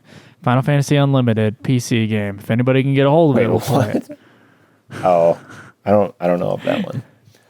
All right, that's the one that almost no one ever mentions, but I found it when we were doing the Final Fantasy Unlimited series. Oh, I found that there was a PC game about it, like a PC game spinoff, and I was like, "Are you fucking kidding me? There's another Final Fantasy game. I got another one." So there's one that we cannot get available. Is it like that space? I can't get a hold of it. Is it like that Spacebar Chocobo game you played for FF8 or whatever that one was? Oh my god. I don't know. I don't know what level of game it is. I know it's a PC game, and it's only available in Japan. And it was probably barely available. Like, I don't know how many copies could possibly exist. All right, so I will start with my 38th ranked game, assuming these numbers are correct. Dirge of Cerberus. Just terrible shooter game. Sorry, are the mana games in this? Oh no, I didn't rank. Okay, spin-offs. So only one's called Final Fantasy. Yeah, okay. only Final Fantasy games. No Kingdom Hearts games, no mana games. All right. It'd probably take me a while to actually put those in here. Dirge of Cerberus is pretty fucking bad. Dirge of Cerberus is a bad game. Terrible shooter mechanics. Thank God Halo kind of standardized shooter mechanics and Call of Duty sort of memorialized them, because Dirge of Cerberus was fucking impossible to play. Terrible game. Story is whatever. It's fun. Shulk, cool character. But outside of that, not much to say about this game. I was never a big Vincent stan. Like, I know all the FF7 fans are like big into Vincent. I never really gave a shit about Vincent, so Dirge never really did it for me. Fair enough. It's pretty bad. It's down near the bottom of mine too. My next one, number 37, FF4 Interlude, which not really a game. Barely a game, yeah. Shouldn't really be ranked as a game. Should just be part of the after years. So I'll skip that one. 36, Final Fantasy 11. I have not actually played it to completion, but I've played it enough to know that this game is awful. And I do not understand why people played this for hundreds and thousands of hours. And how much do you think you played? Like, did you get a grasp on it? Oh yeah, I got a grasp on it. I'm well into like the Bastok stuff and like towards the Shadow Lord or whatever he's called. So there is like the trick to that game that we only found out like at the end was routing a PlayStation controller to your PC, like a PS3 controller. And well, I played it with all a the controller buttons and stuff. Yeah, I played it with a controller. Just like I do with 14. It's better that way. It is better. For anyone listening, it is better that way. It is better, but it's not fun. I mean, it's just like a victim of age. Like the age of PlayStation 2 online games. It's just it's gotten passed by, and it'll forever be there. My next one, number 35, Final Fantasy 12, Revenant Wings. Sort of a fun RTS game. Not that great. Difficult towards the end, and just not that much fun, really. I mean, like, I don't know. I'm not a big fan of, like, the real-time strategy, like, tactics games like that. If people are, I think it's probably a decent game, but it does get difficult at the end. I'm a fan of strategy games, and I think it's terrible as a strategy game. But maybe that's just me. There are also like some like weird decisions made throughout that game in terms of like the story as it relates to like FF12, which so like I played this game before I played FF12, and I didn't really like understand any of the characters or anything. You played it before? Why? Well, because I was Nintendo, so I had like DS and stuff before having PS2. And it was just like, I was like, I had no idea about like Sid or whatever, Van or any of these people, and it just felt like a weird game. But all right, Schweiss, do you have another question, or do you want me to go to number 34? Yeah, you got our last question, Schweiss? Yeah, I do, if you want to hold this for a minute. Let's do it. So, I'll give Brulo the tiebreaker just till the end of time, till we get it. Okay. What is the name of the airship in Final Fantasy X? I didn't actually know this one. Is it the Celsius? No, that is not it. How close was that? Very close in a manner of speaking. In like a riddle kind of way. The Farron, no. The Celeste. No, that's not it. That's a terrible guess. It's back to you, Brulo. Schweiss, you going to do a stumper for our last question? I mean, I'll just guess the Highwind because I have no idea. It's obviously not the Highwind. What the fuck was it? It's the Fahrenheit. You almost got it. Are you fucking serious? No, dude. The Celsius is the 10-2 one. God Is that damn it. ridiculous? So dumb, huh? What? Yeah, I was like, oh shit, he's got it. Oh, nope. I mean, I would call that a guess.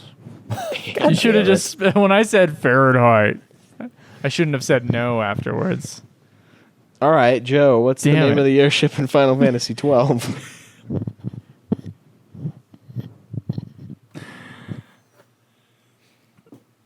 Final Fantasy 12's airship.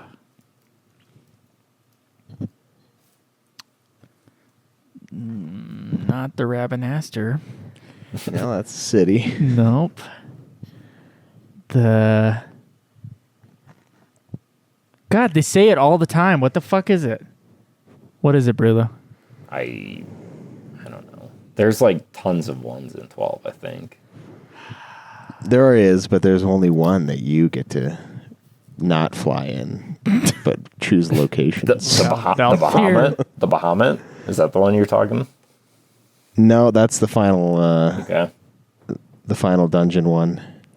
Damn it, Schweiss. You want to answer, like, give us a question we can answer here? What the fuck is it, Are you Schweiss? talking about the It's- Leviathan? No, it's the Stroll. Oh, I do remember that now that you've said it. My God. Pick one that's easier. The ultimate Final Fantasy podcast. Ultimate Final Fantasy podcast. Yeah. All right. I was going to prepare another question for us. right. What's next on the Yeah. list? Number 34, FF15 Comrades. Fun game. Fun game, just not really like a mainline type thing, so it's ranked down here. Yeah. Don't really have much to say about it. Number 33, Dissidia 012 Dudekheim Duodecim. Fun game. Like, the story was dog shit, as every Dudekheim or every What? Dissidia game No. is, but How dare you? But it has all the Final Fantasy characters in it. I mean, it's really And like, they're talking to each other yeah, somewhere. it's really like indicative of kind of what Square Enix was doing around that time with like mobile titles and like incorporating every Final Fantasy character into a single game. Like Dudekheim was sort of the first that did that, and I don't know, just doesn't work for me. Wasn't that much fun. I know Schweiss spent like 1,000 hours playing it, but I had to fight the final boss over and over again. I remember that. Yeah, that was pretty good. It was a pain in the ass. my next one I got number 32, A King's Tale. I thought it was a really fun game. Like that 15 side scroller, playing with Noctis's dad and all his buddies, beating up Marlboros and whatever. with that many games that you've beaten, you're actually not that far from beating the whole series. Oh no, I'm pretty crazy. close. Yeah. My next one, number 31. Schweiss will love this one. FF Tactics. Oh man, that's pretty low. It's just the game is just so unplayable that it has to rank down here. I think Can't imagine why. How could one possibly think that? I think with like 4 quality of life improvements, this game would be top 5. But as it is, it can't be any higher than down here. That's fair. All right. Number 30, Ring of Fates, the stacking game. It's fun. Just completely forgettable game. Had fun playing it, but not that much fun. The next 3 are all theater rhythm games. So I ranked them. No. The first one, Curtain Not in your Call, top 10? and then Final Bar Line. Those are all like they're so much fun. Great games to play. Schweiss, are you trying to play the game right now? I know people can hear that. Are you trying to play the? I'm trying to get us all of our 10 villagers in Bravely Default for no reason other than okay. checked off. Like, what the fuck are you doing right now? All 3 theater rhythms, really? I mean, I just really ranked them all together because they're basically the same. They're really similar. Yeah. But like, get it. Final Bar was such a good time. Final Bar was so much fun. I mean, I had fun playing all of them. Curtain Call is a blast too. I was really shocked. They're all good. I was really shocked how good they made the transition from the like touch screen to the controller. It was weird that I thought it wouldn't work, but then I was like, it's not like tapping the screen is similar to playing an instrument either, so I guess it makes sense that it would work. right. But I was those surprised. games always make me want to play the old games. That was the problem. I was like, fuck, Schweiss, are we going to have to restart this podcast? I remember like thinking that. Yeah. It's like, I want to play the old ones again. Yeah, no kidding. Because now it's again in the like a thing in the past, a nostalgia thing now. I'm like, I would love to play Final Fantasy 3 on the Pixel remaster now. Yeah. I've never played the actual like Final Fantasy 3. We only ever played the 3D remake. I did Things play like that. Thoughts like that. I did play that Pixel remaster of 3, and it is a ton of fun. It's a good game. Nice. I'm sure it's a better game than the It's remake. better than the DS game, for sure. My next one, number 26, after skipping those 3, is Final Fantasy Fables Chocobo's Tales. So that is the DS minigame one, right? It's a fun one. Yeah. Yeah. I mean, tons of fun, like super innovative ways of using the DS. I don't know if you guys ever played WarioWare. Probably not, but WarioWare did all sorts of things like that with the DS where like you would blow into the microphone or you'd like use the stylus to like touch the screen in like different ways and just like super innovative minigame type things. Yeah, it's just weird. It's just so much fun, that one. I was like, damn, I wish there was more content here because like it's a blast, man. Yeah, ditto. Brulo, are you frozen on us? I think you are. Well, this is for anyone listening, Brulo is frozen. Oh, he's moving. There we go. He's back. There we go. Cool. There we go. Sorry, you guys froze on me. You froze on us. How dare you? My next one, number 25, would be Final Fantasy 1. It's a great game, classic. Of the main series, I think it's the worst outside of 11, which I hardly consider a main series game, but it technically is. It's fun to go back and play Final Fantasy 1 if you just want to do like a grindy type, like Pokemon game, but I just think like every game after it sort of expanded on it and got better. And it doesn't mean it's a bad game, but I just think other games did sort of better stuff. Fair. Number 24, Final Fantasy 3, and this is ranking the DS version, not the Pixel remaster version. The DS version of Final Fantasy 3 was terrible. They should have never released it as they did. It looked like trash, like that chibi stuff was garbage, I thought. Yeah, it was an interesting choice by them because they didn't do it with the other ones. They didn't do like a 1 and 2 and then 3. Yeah. It was just randomly 3 was remade into a 3D thing. Well, it was weird because like when I was playing through these games, like they had released 1, 2, 4, 5, 6 on the Game Boy Advance, and then they released 3 on the DS, and it's like this. It just looks so out of place, and it was just like a terrible game to play. So like that's why it ranks so low for me. But I could see, like I played the Pixel Remaster, and I think that version of it I would rank higher. But just ranking it off that DS version. The word on the street at the time when we played it was that it was the best game FF3 ever. is considered a classic in Japan, and it's like like the dust under the rug here. Are you sure?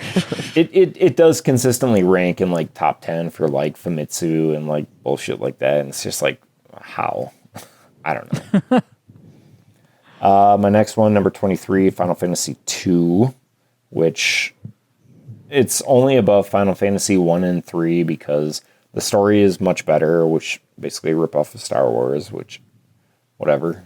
I mean, they rip off all sorts of stuff in Final Fantasy. I thought the battle system was really fun. I played it on the GBA, so I didn't have that stupid like you have to like hit your own player to like level up and stuff like that.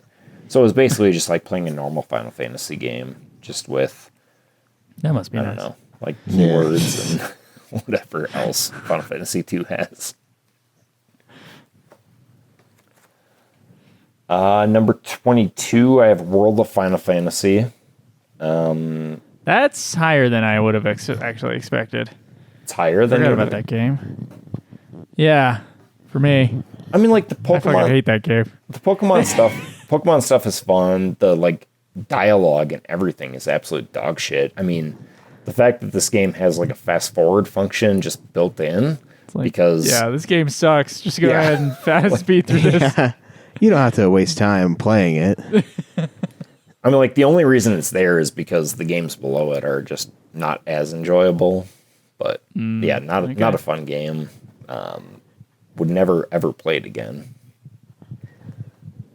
My next one, number 21, Final Fantasy X-2 Last Mission, which was Okay. I would have never played this except for listening to the podcast and playing along with you guys, but that was a really fun game.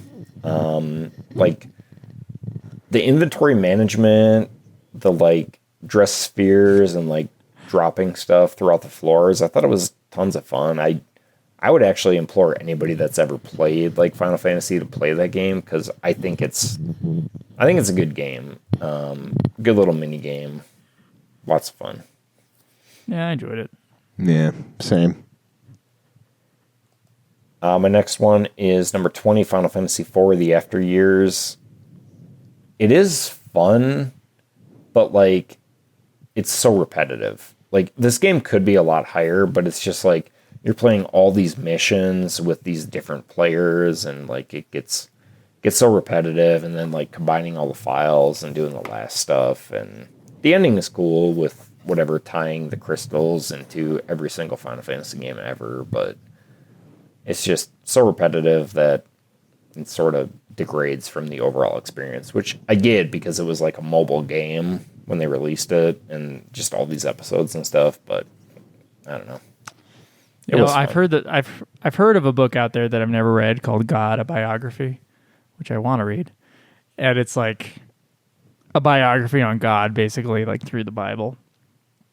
And now they should do like the crystals a biography, and just like try to actually, because of how the series ties like self together in all these random places. Yep. Like actually piece all those together in like chronological order, and like all like the story of this universe as it goes through, and kind of like because 10 is connected to 7 somehow, and like 13 is connected to Earth. And Earth is connected to like 4, I think, and 9 is somehow connected to 4, and Final Fantasy Spirits Within is somehow in there as well. Like anything where they connected to the real world or with another game in the series, like you could definitely find ties in there. Oh, for sure. And After Years is definitely like a linchpin. Like Yeah. Yep. that's That's one of the things holding it all together. And like someone's got to figure out someone's got to get the Charlie Day crazy wall up of all the Final Fantasy connections and then do it all in chronological order. So my next one, number 19, Final Fantasy Tactics Advance. The gameplay is so good. I mean, they really like fix it up. There's some like menu issues in there. The story is absolute dog shit, but whatever. It's fun just like grinding out ability points and stuff like that. Next one, number 18, Tactics Advance 2. Same thing as Tactics Advance, just like a little bit better. Like great tactical gameplay. Yeah, I like that one. For sure. Next up, she's number washing she's dyeing her hair every fucking day. Yeah, that What the was fuck? bad. Even like the entire like point of the story, like the bully was like, oh, he was right to be a bully because he became a king or something. Like he was bullied so he became a king. It was super dumb. Yeah. Next one, the stories on 2 and 3 of that are shit. Actually, now that I'm thinking about it, they were not good. But I mean, like when you're playing like 400 missions, like who cares? Because you're not really caring about the story. Yeah, that's fair. That's fair. I mean, they also another connection is the book Final Fantasy that's in Final Fantasy 16 and also in Tactics Advance 2. Oh yeah, there we go. Yeah. They're all connected. My God, I don't know what part of what chapter of that book. Yeah, is in there. That's where, or is it like the Bible where it's a bunch of different stories, you know? And they're all Final Fantasy. Yeah, who could say? I mean, like that's where the web of connections starts. It starts at 16 with that book. Then you go to Tactics Advance. Once upon a time there was magic in this world. That's the 16 story. So number 17, I have Stranger of Paradise, which awesome game we've talked about already. Okay. Cannot say enough about like how surprised I was at how great that game was. Number 16, Final Fantasy X-2, which I thought was like a lot of fun to play. I like the music a lot in it. I know you guys like rip on it all the time, but I have the soundtrack for it and I like listen to it and stuff. And it's basically the same as 10, except for that, what can I do for you? What? Okay, yeah. Well, that's all I can remember from the soundtrack. Except for that glaring. It's like FF10 with like some German fucking, techno beats underneath it. Well, they do have that song they sing at the lightning place or whatever. That's like super good, I think. It's like a decent pop song. Yeah, that's fair. I guess. Well, like, 1,000 words or whatever it is. Yeah, 1,000 words. Yep. I thought the monster catching mechanic was stupid. It's another fucking character who becomes like a fucking singer. What the fuck is that? What is the Final Fantasy? It's the Japanese obsession dream, with man. That? What the fuck is that? I don't understand. We dream about like a home in the suburbs with a family. They dream about being pop stars. Celis, this like military woman, suddenly an opera singer. And we got this fucking Yuna, who's a summoner her whole life. Yeah. Suddenly a pop star. Her dead boyfriend dies even more. Pop star. And then we got fucking, apparently Aerith is a songwriter. Aerith, spoilers. Yeah. I mean, there's probably 1,000 people in 14 that also are songwriters or whatever. Oh, God. I don't know what it is. I can never follow along with that plot line now. Like, I'm checked out. I'm like, this is so stupid. I was really good at karaoke back in the day. Yeah. And I was so famous that Can you an please agent go find 5 me. ears of corn for me? And this agent approached me, and he said he could make me a star.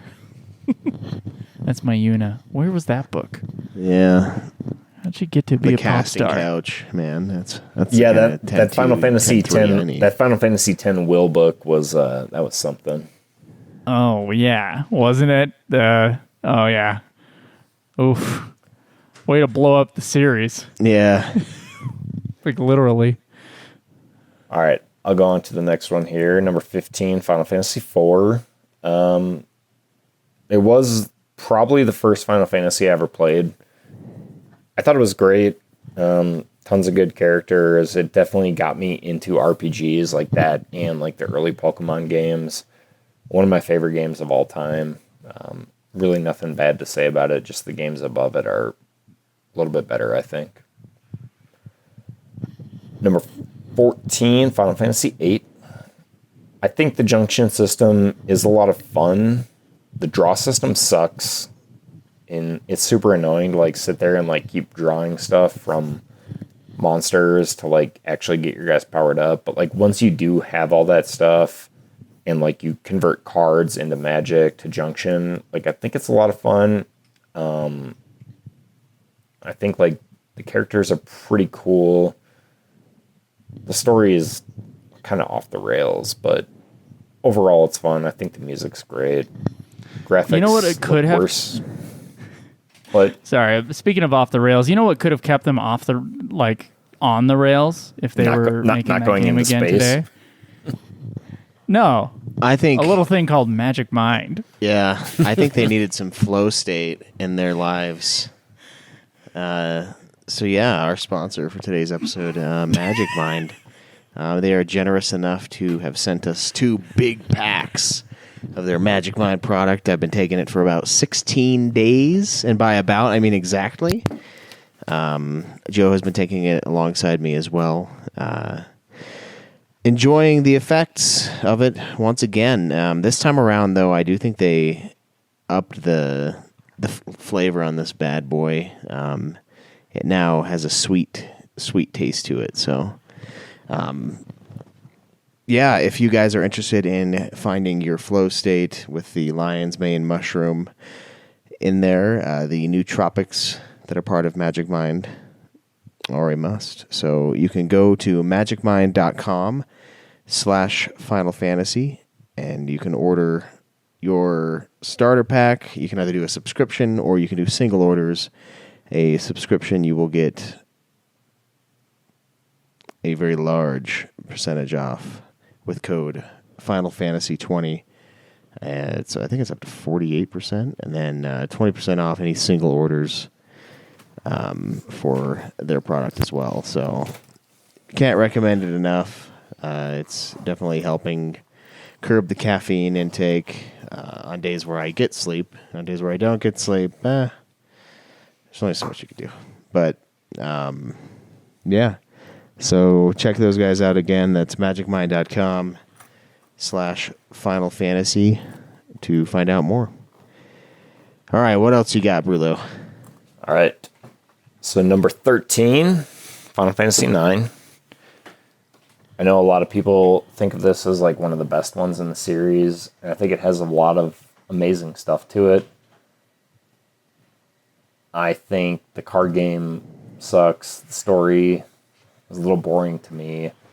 I don't really get the charm out of it that like a lot of people think when they think of FF9, which probably makes sense because of like when they played it versus when I played it, but I think it's still a great game. Like all these games here probably in the top 15 are like games that I consider like some of my favorite games of all time. So FF9 is definitely up there in a game I consider one of my favorites of all time, but just not as good as the ones above it. Yeah, a lot of people consider 9 to be like the real throwback title, but I think the throwback to the original games is actually 4 Heroes of Light. I think that's more closely aligned to the first like 3 FFs. It's funny you say that because number 12 is 4 Heroes of Light. Oh shit! Oh man! Above FF9. Wow. Damn. I wouldn't have put it above F9, but I mean, like I think it's just like it's more polished in terms of, you know, like how they're doing that turn-based battle. It's not like that slow ass randomly getting the trance BS or whatever. I don't like the crowns. Yeah. I don't like the crowns too much from 4 Heroes of Light, but I think I can forgive that. The stories are basically the same. It's just like stock bullshit RPG stories. I don't know. I think 9 is better, but yeah. The crowns, I'm not remembering that. What is that? The crowns in FF9, isn't that like, or sorry, in 4 Heroes of Light, isn't that like the things you get that you have to like put on your guy that like changed your Maybe. class. Yeah, I think it was something like that. Yeah, the game we're playing now is a sequel to that. Yeah, Default. Bravely Default, which I've started, but I'm definitely not going to finish it before you guys finish it. You might. I don't know. We were really slowed down. I had like this wedding thing that I had to go to. Yeah, same. I wasn't as important of a part, but still. No. So all the gaming slowed down for a little while. I think it's going to pick back up this week, though. So did you have to give a speech at Joe's wedding? Yeah, I did. Yeah. So I sure did. I just had to give one at my brother's wedding too. How did that go for you? I mean, I thought it went over pretty well. I think it was solid. I think it went over well. Yeah. It was good. Very nice. It was good. Wrote it up. I was on that Magic Mind when I wrote that that speech. That's right. Double plug. Find out more at magicmind.com. Magicmind.com. Final Fantasy. Yep. All right, my number 11, Final Fantasy 13. I love the music. I think it's my second favorite music in the series. I really like the battle music. system. Don't know the composer, but I do not know the composer because he's named as Nobuo in my iTunes. But, well, that wouldn't help your Final Fantasy Stump the Host game that we're definitely in the middle of still. That's right. That's right. Caleb, what's our next question? What is Zidane's Zidane, however the fuck you pronounce it? What's his last name?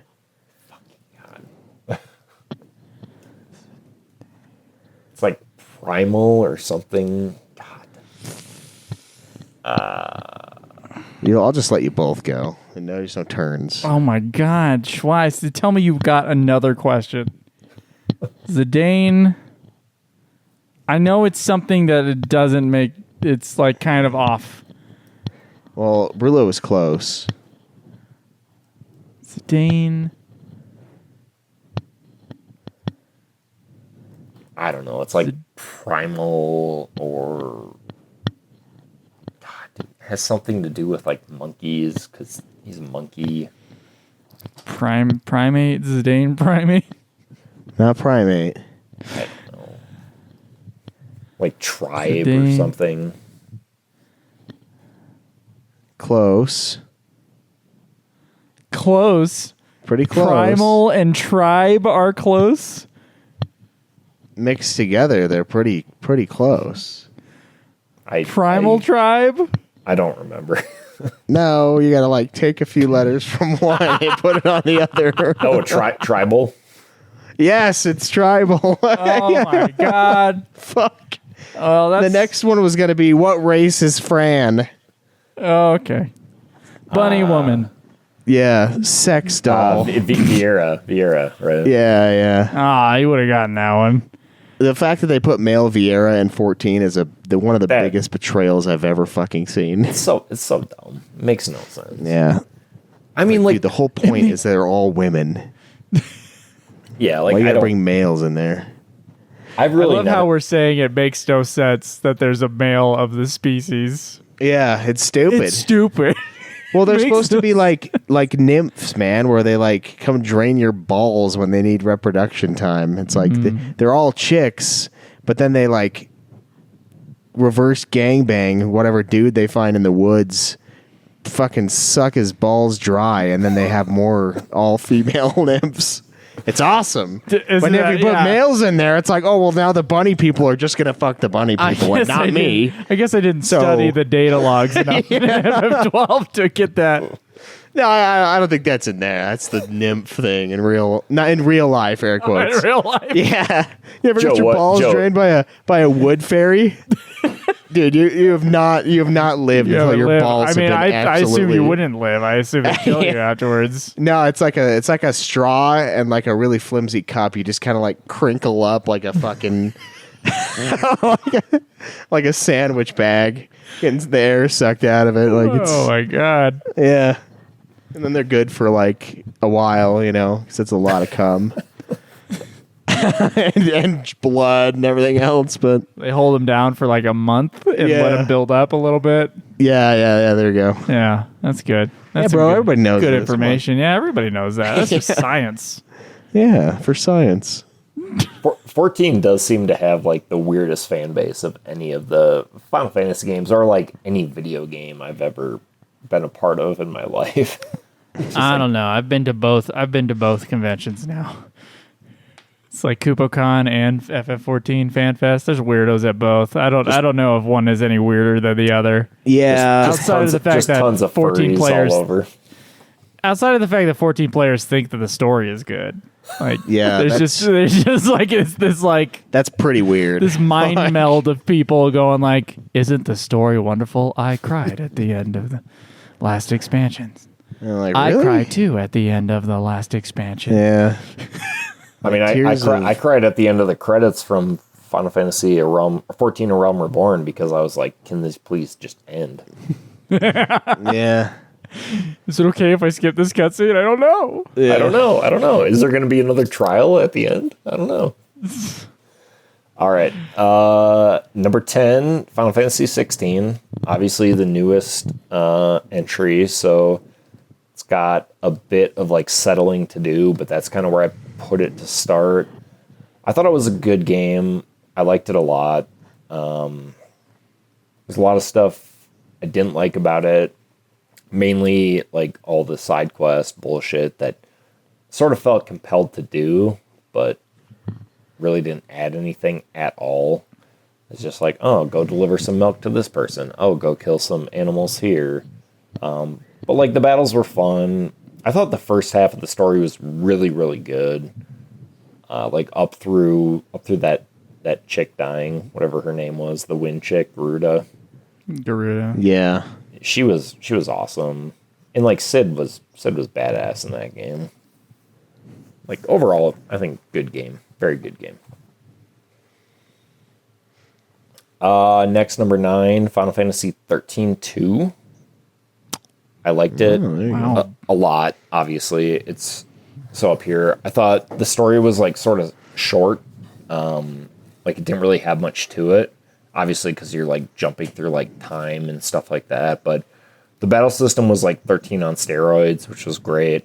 I didn't love like having the animal or like enemy companions with you. I would have rather had like other party members, except for like Noel and Sarah. I would have rather had like one more person in there with you. But I thought it was a lot of fun. The Chocobo stuff was great. Just really good game. Next up, number 8, Final Fantasy X, which I know a lot of people will rank a lot higher. Well, I think 9 is the one where well, I think that's a lot of people real low. I think a lot of people rank 10 in the top 3 for like the Final Fantasy series, and I do, rightfully so. I didn't play it when it came out, obviously, because I didn't have PS2 when it came out. I think the story's good. To me, it's sort of like a cookie cutter story, like once you sort of like get down to it, whatever. And I had played Grandia 2 before playing Final Fantasy X, and Final Fantasy X is basically a ripoff of Grandia 2's story. So it sort of like soured me on that when I played it for the first time. But like the battles are like super fast, they're really fun. Like the cutscenes in the game look incredible. I thought it was like insanely linear. Like people that shit on 13 should play Final Fantasy X and just be like, this game is just as linear as Final Fantasy 13. It might not be a hallway, like you might have more room to roam around when you're going to your next place, but for the most part, it's linear. And the shops are human beings instead of like robo shops too. It's on Amazon. Yeah, that's true. It's with there's a reason I ranked it above 13, but like there are many similarities between 13 and this. And no one gives 13 a pass, and they all give 10 a pass. And they all do. Dude, they all do. It's literally a hallway for like half of the game. Like, come on. I mean, we talked about this back in the day, but 9 was also super linear. Yeah, like you would try to explore, and they're like, "Oh, can't go here. You're not allowed to pass." It's like, but you do have it is more like you have the illusion of size because you go into the world map every once in a while for a second. Yep. Before you go to the next spot. Yeah, and then but 10 is more of a hallway.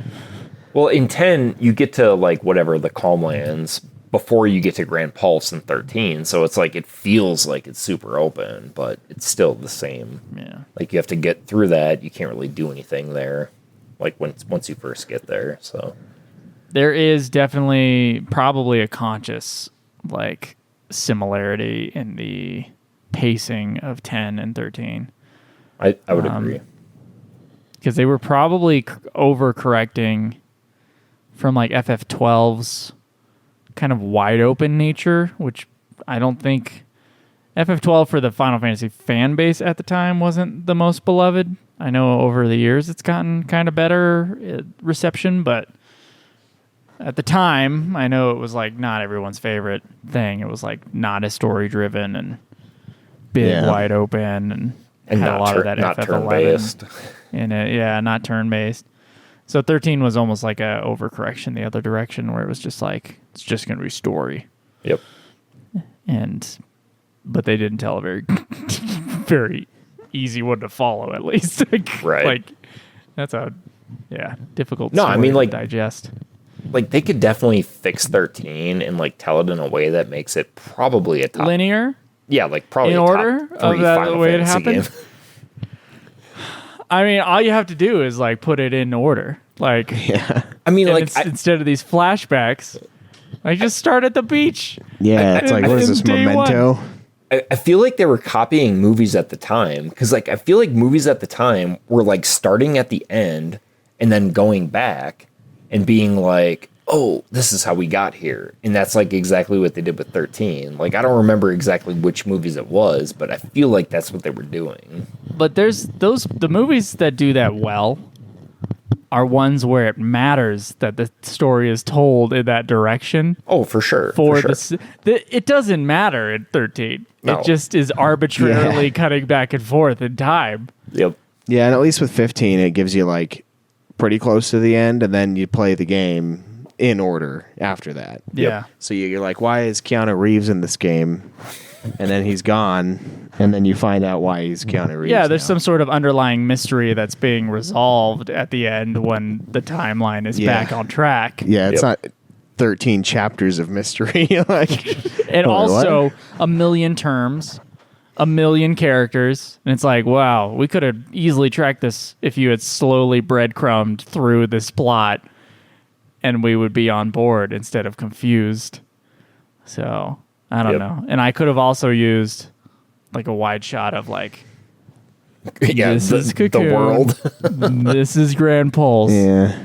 Instead of just people talking about it in dialogue. And Yep. I really don't get a hold on it until like almost like the game is basically over. I'm like, oh, this is where I can only understand the game story on a replay. Yeah. It's insane. And then 13.2 is just like, nah, fuck all that. Like, oh, okay, I guess. But like those mini games in 13 too, like those like clock mini games or like those color mini games, like those are some top tier Final Fantasy shit. Like, I love those. Yeah. All right, what's next? All right, number 7, FF5. You know, like the Wow, best job system good one. in the series. Like, it is probably the last of like the pure Final Fantasy game that they're ever gonna make. I mean, For Heroes of Light is sort of close, but Final Fantasy V was just like the best they ever did it in terms of like that, like Dragon Quest, like Ultima type RPG game with like the job systems, like fun, lighthearted characters, stuff like that. I love that game. One of my favorites. Yeah. I don't play it every year with like the 4-job Fiesta or whatever, but that would be a game I want my kids to play that game. Yeah, I think you should get more further into Bravely Default. I think you'll like it a lot based on what you've been saying here today. Yeah, I'm sure I will. Yeah, it's pretty good. But Yeah, they bravely defaulted to the old job system. yeah, it's pretty. Oh, is that how they got the title? Oh man, I think so. And it's a horny game too, so that's fun. Oh, so it's got like porn does. True, the. it's unusually horny game. I mean, five a little chibi five thing. five is sort of horny too. Yeah, Five with is the kind of a horny dancers. game. Yeah, Because like, man, yeah, because like they got that thing with Bart's and Ferris or whatever. yeah. Yep. Man, she'd probably go ham on your freaking balls, dude. Yar. Shiver my timbers, man. You know what I'm Oh saying? my god. Anyway, what you got next? All right. Number 6, probably my second favorite game to play in the series, Final Fantasy 12. Nice. I think the story's like all right. Battle system is probably my second favorite. Hunt system, so much fun. Like, Yeah. I don't know, I think I spent like 90 hours in this game, just like exploring around, like doing the hunts, leveling up characters, fighting, what the fuck's his name? That end boss with the shirt off. Vayne. Yeah. Like that game was great. Balthier, hilarious. Like just The rare game, bro. Ugh, it's like you Yeah. thought the hunts weren't enough. Don't worry, there's more. like that is one game I think when you play it on the PS2 versus like on the modern, like that Zodiac remake, I think it's way better now. Like I can see why people didn't like it on the PS2 versus the Zodiac remake. It's interesting. We had this conversation on the last guest episode, and yeah, we were talking about like Zodiac versus the regular, and I think Caleb, you said you'd side with the original. Yeah. Edition a little bit more. I don't know. I mean, the Zodiac adds more customization, but you can also fuck yourself. But it is cool though because you can get like I think I had Bosch. He had like fucking dude. It was like 17,000 HP or some shit. It was like nuts. Like it was crazy. So you can break the limits in that one. But I just wish I could do both. Like I wish because like 10, the remaster of 10, you can do the international sphere grid or the regular sphere grid, and I wish they would have done that for 12. Because like the thing I like about the original is like you can kind of make everybody everything, but they do have like inherent stats that make them more useful in certain categories. Like Pinello has a slightly higher chance of like multi-strikes, so when you give her the Masamune, she can hit like 13 hits in a row with that thing more often than everybody else. Whereas Zodiac Age like really makes it like very obvious like what you need to use. But I don't know. I just think I would like to be able to do both more than anything. So For sure. But yeah, I love the 12. Hell yeah.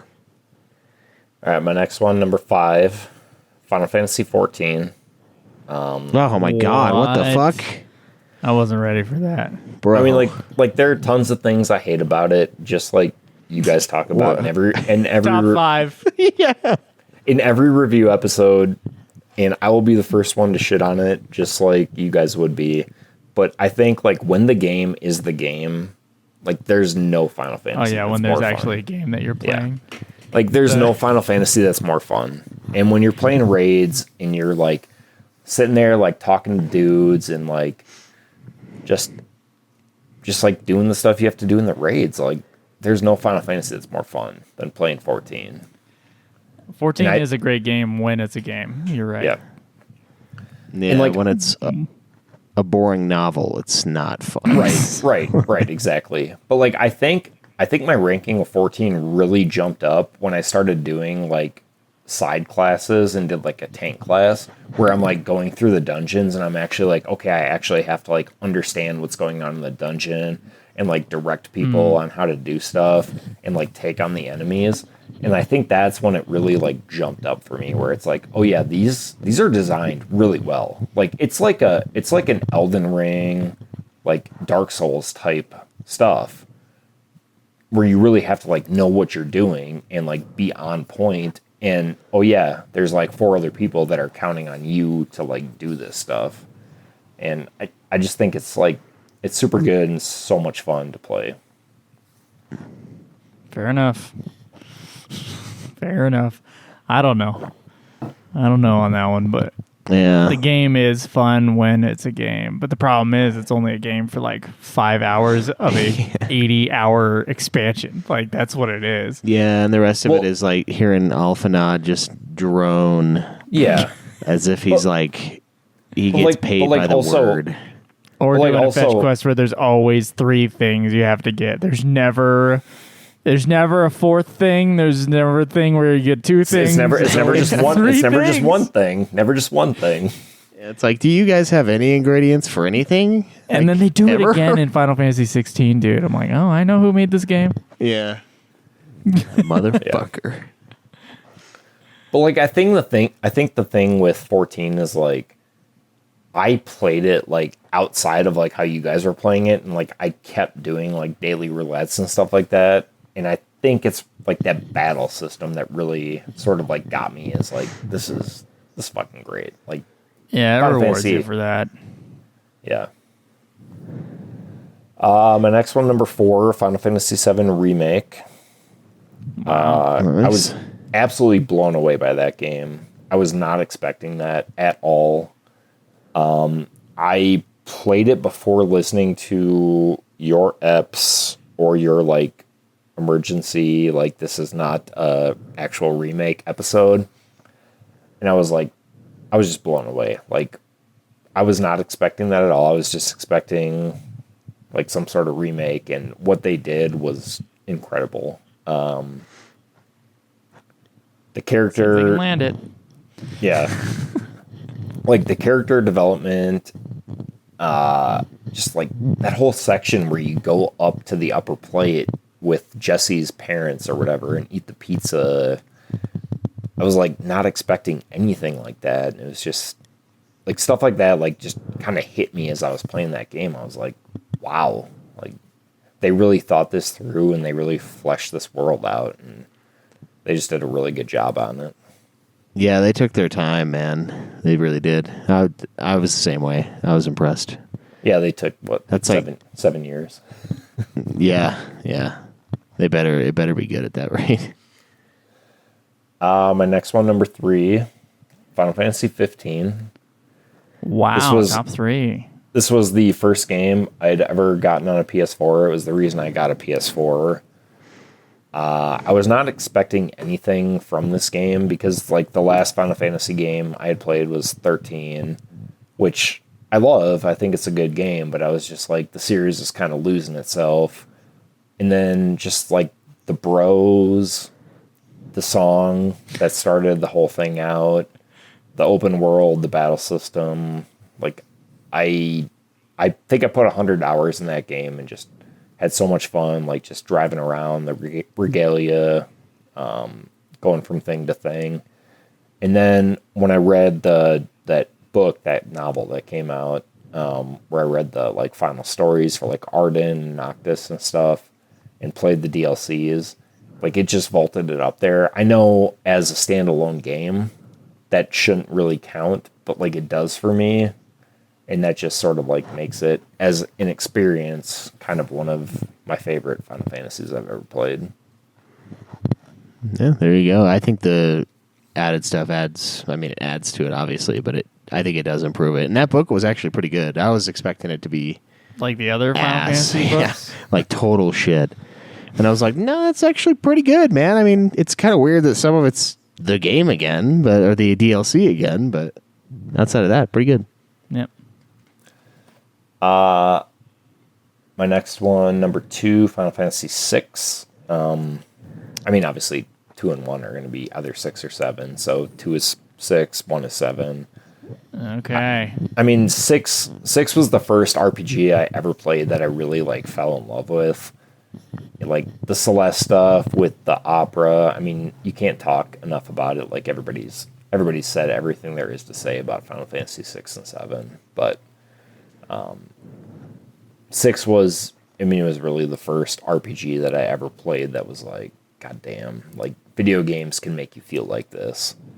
I've played that game so many times for so many hours. One of my favorite games of all time. If I was ever stuck on a desert island, that would be one of the 10 games I would want with me. And then number 10 1. games is a good amount. I would, I would What? pick some like, 10 games is a good amount. I guess probably 6 would be there for me too. Be like, I think I'll play 6. I mean, And then something if I could multiplayer. only pick one game, it would obviously not be that, but probably be Conan. I mean, obviously it'd be Conan. Yeah, come on, Conan Exiles forever. to prep you for your new life of the exiled island. True. It teaches you Yeah. survival skills. And number Slavery. one, FF7. I mean, it is what it is for a reason. There's a reason they're remaking it for 3 times over 10 years or whatever this is going to end up being. And then they'll be like, we need a remake of remake. yeah. It's old now. Wait for that day.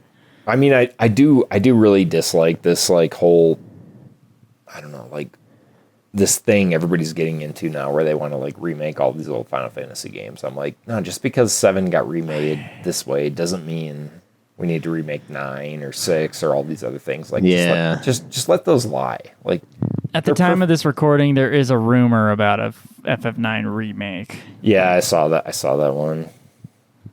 But I mean, I'll play. I don't it, know but if that just means a 3D kind of like remake of what everybody thought FF7's remake was going to be, you know?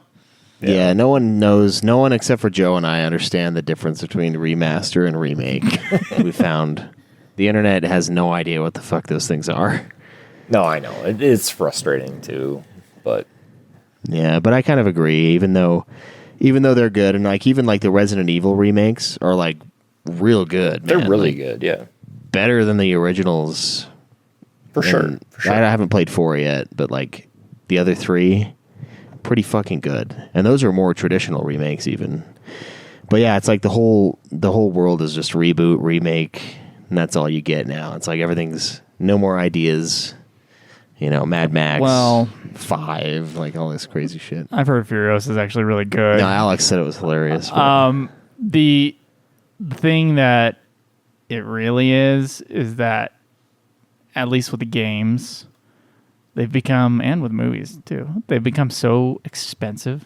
yeah, you got to The have a only safe thing bet. that they can really put that kind of money into This to existing get people IP. into seats is the existing IP. Like that's really what they're like driving into.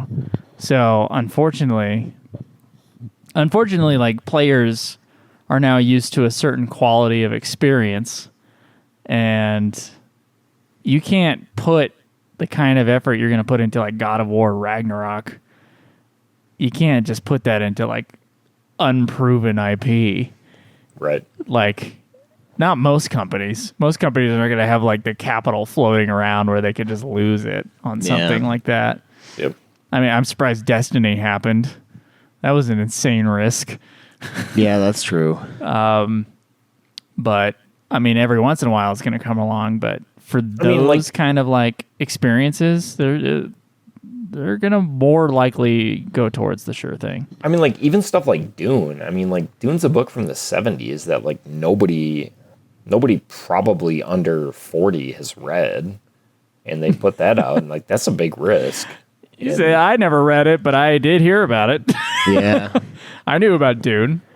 I think Like, I read knew it. it existed. I think I read it before I watched it. Yeah. It wasn't a long time before, but it was when I was doing a million hours at work, and I was like audiobooking the shit out of it. That was part of our book club. Oh yeah, it was. Yeah. Yeah. So It was yeah, after I it's left it though.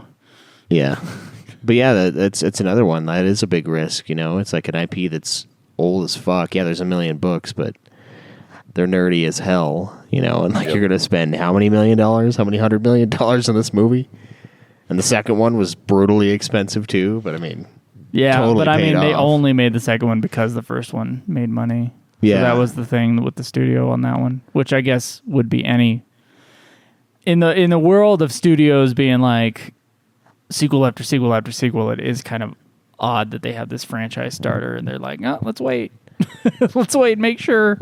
Yeah. And luckily it paid off for them with that one. I love those Dune movies, but yeah, with the games, with the video games, they're just as expensive as those big Hollywood movies now, with how many people and artists and programmers they need to employ. Yeah, like the fucking credits on these crazy. motherfuckers. It's like, Yeah. dude, how long is this gonna take? And it's crazy to think that like Final Fantasy IV had a staff of like 30 people. Yeah.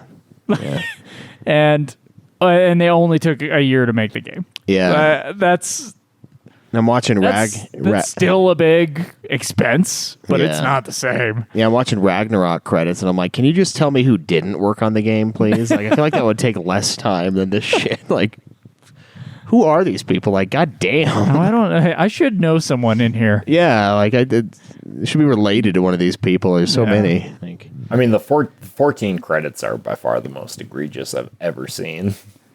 yeah, they think like everybody. They're too kind over there. It's like, bro, you They don't go on think for them. years. Yeah. It's crazy. Well, Brillo, this was a great discussion about Final Fantasy. I love how much you've played of the non-standard FF games. Yeah, that was a good treat. Some interesting rankings there. People to mull over how low your FF9 and FF10s were. So anyway, it's been great having you coming on and talking Final Fantasy and occasionally jumping on our chat when we're doing Conan or something.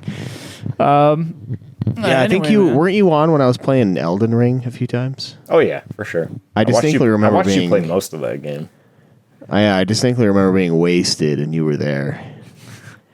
Yeah. I so yeah, had we a- appreciate it, man. I had a kid that was like, he was like in the hospital with like asthma stuff around that time, like when that came out. So I was playing a ton of that and just like watching you, like as I was playing it, like just sitting out there. Like it was Nice. That was a good time. Elden Ring was a Yeah, good it was time. fun. not for the kid, but Yeah, other than the child. Oh, I mean, like once he was He's stabilized, fine. once he was Oh, of stabilized, he was fine. But I mean, I was a kid. My asthma has gotten better with age. I think the better shape that I've gotten into, my asthma's kind of like gone to the side. I usually Yeah. have to take that inhaler about once or twice a year now. But I've had to be hospitalized with a fucking asthma attack, dude. Yeah, I had same. a really bad cold, and they put me on the breathing machine. It just immediately got better. And like, why wasn't the inhaler working? But this thing was. It was like God, I can't remember what the machine's called. The nebulizer it's thing? Nebulizer. Yeah. Jeez. Yep. I used those bad boys as a kid. God, tough times. Yeah. Yeah. I do not envy a small child with a nebulizer. That's like a scary experience. Yeah, they fucking hate them And, too. and your dad the whole time just playing Final Fantasy. yeah. just played Elden Ring. Just watching some God dude damn on it. Twitch play Elden Ring. Fuck, why is this game so hard? I'm kidding. But anyway, man, it's been great having you on. We're gonna wrap this up at this right. 3-hour point here. But it's been good having you on, talking Final Fantasy and getting your rankings. And this, ladies and gentlemen, is the final audience invite Yeah. episode. So thank you all who, helped support our show throughout the years and helped support us going to KupoCon twice and Thanks to the plane tickets. and paying for equipment and Paying for more equipment. paying for games when some of us were broke. Thank you. We really appreciate it. And thank you, Brulo, for being part of that. We'll see you guys next time. Yeah. Enjoy the grind.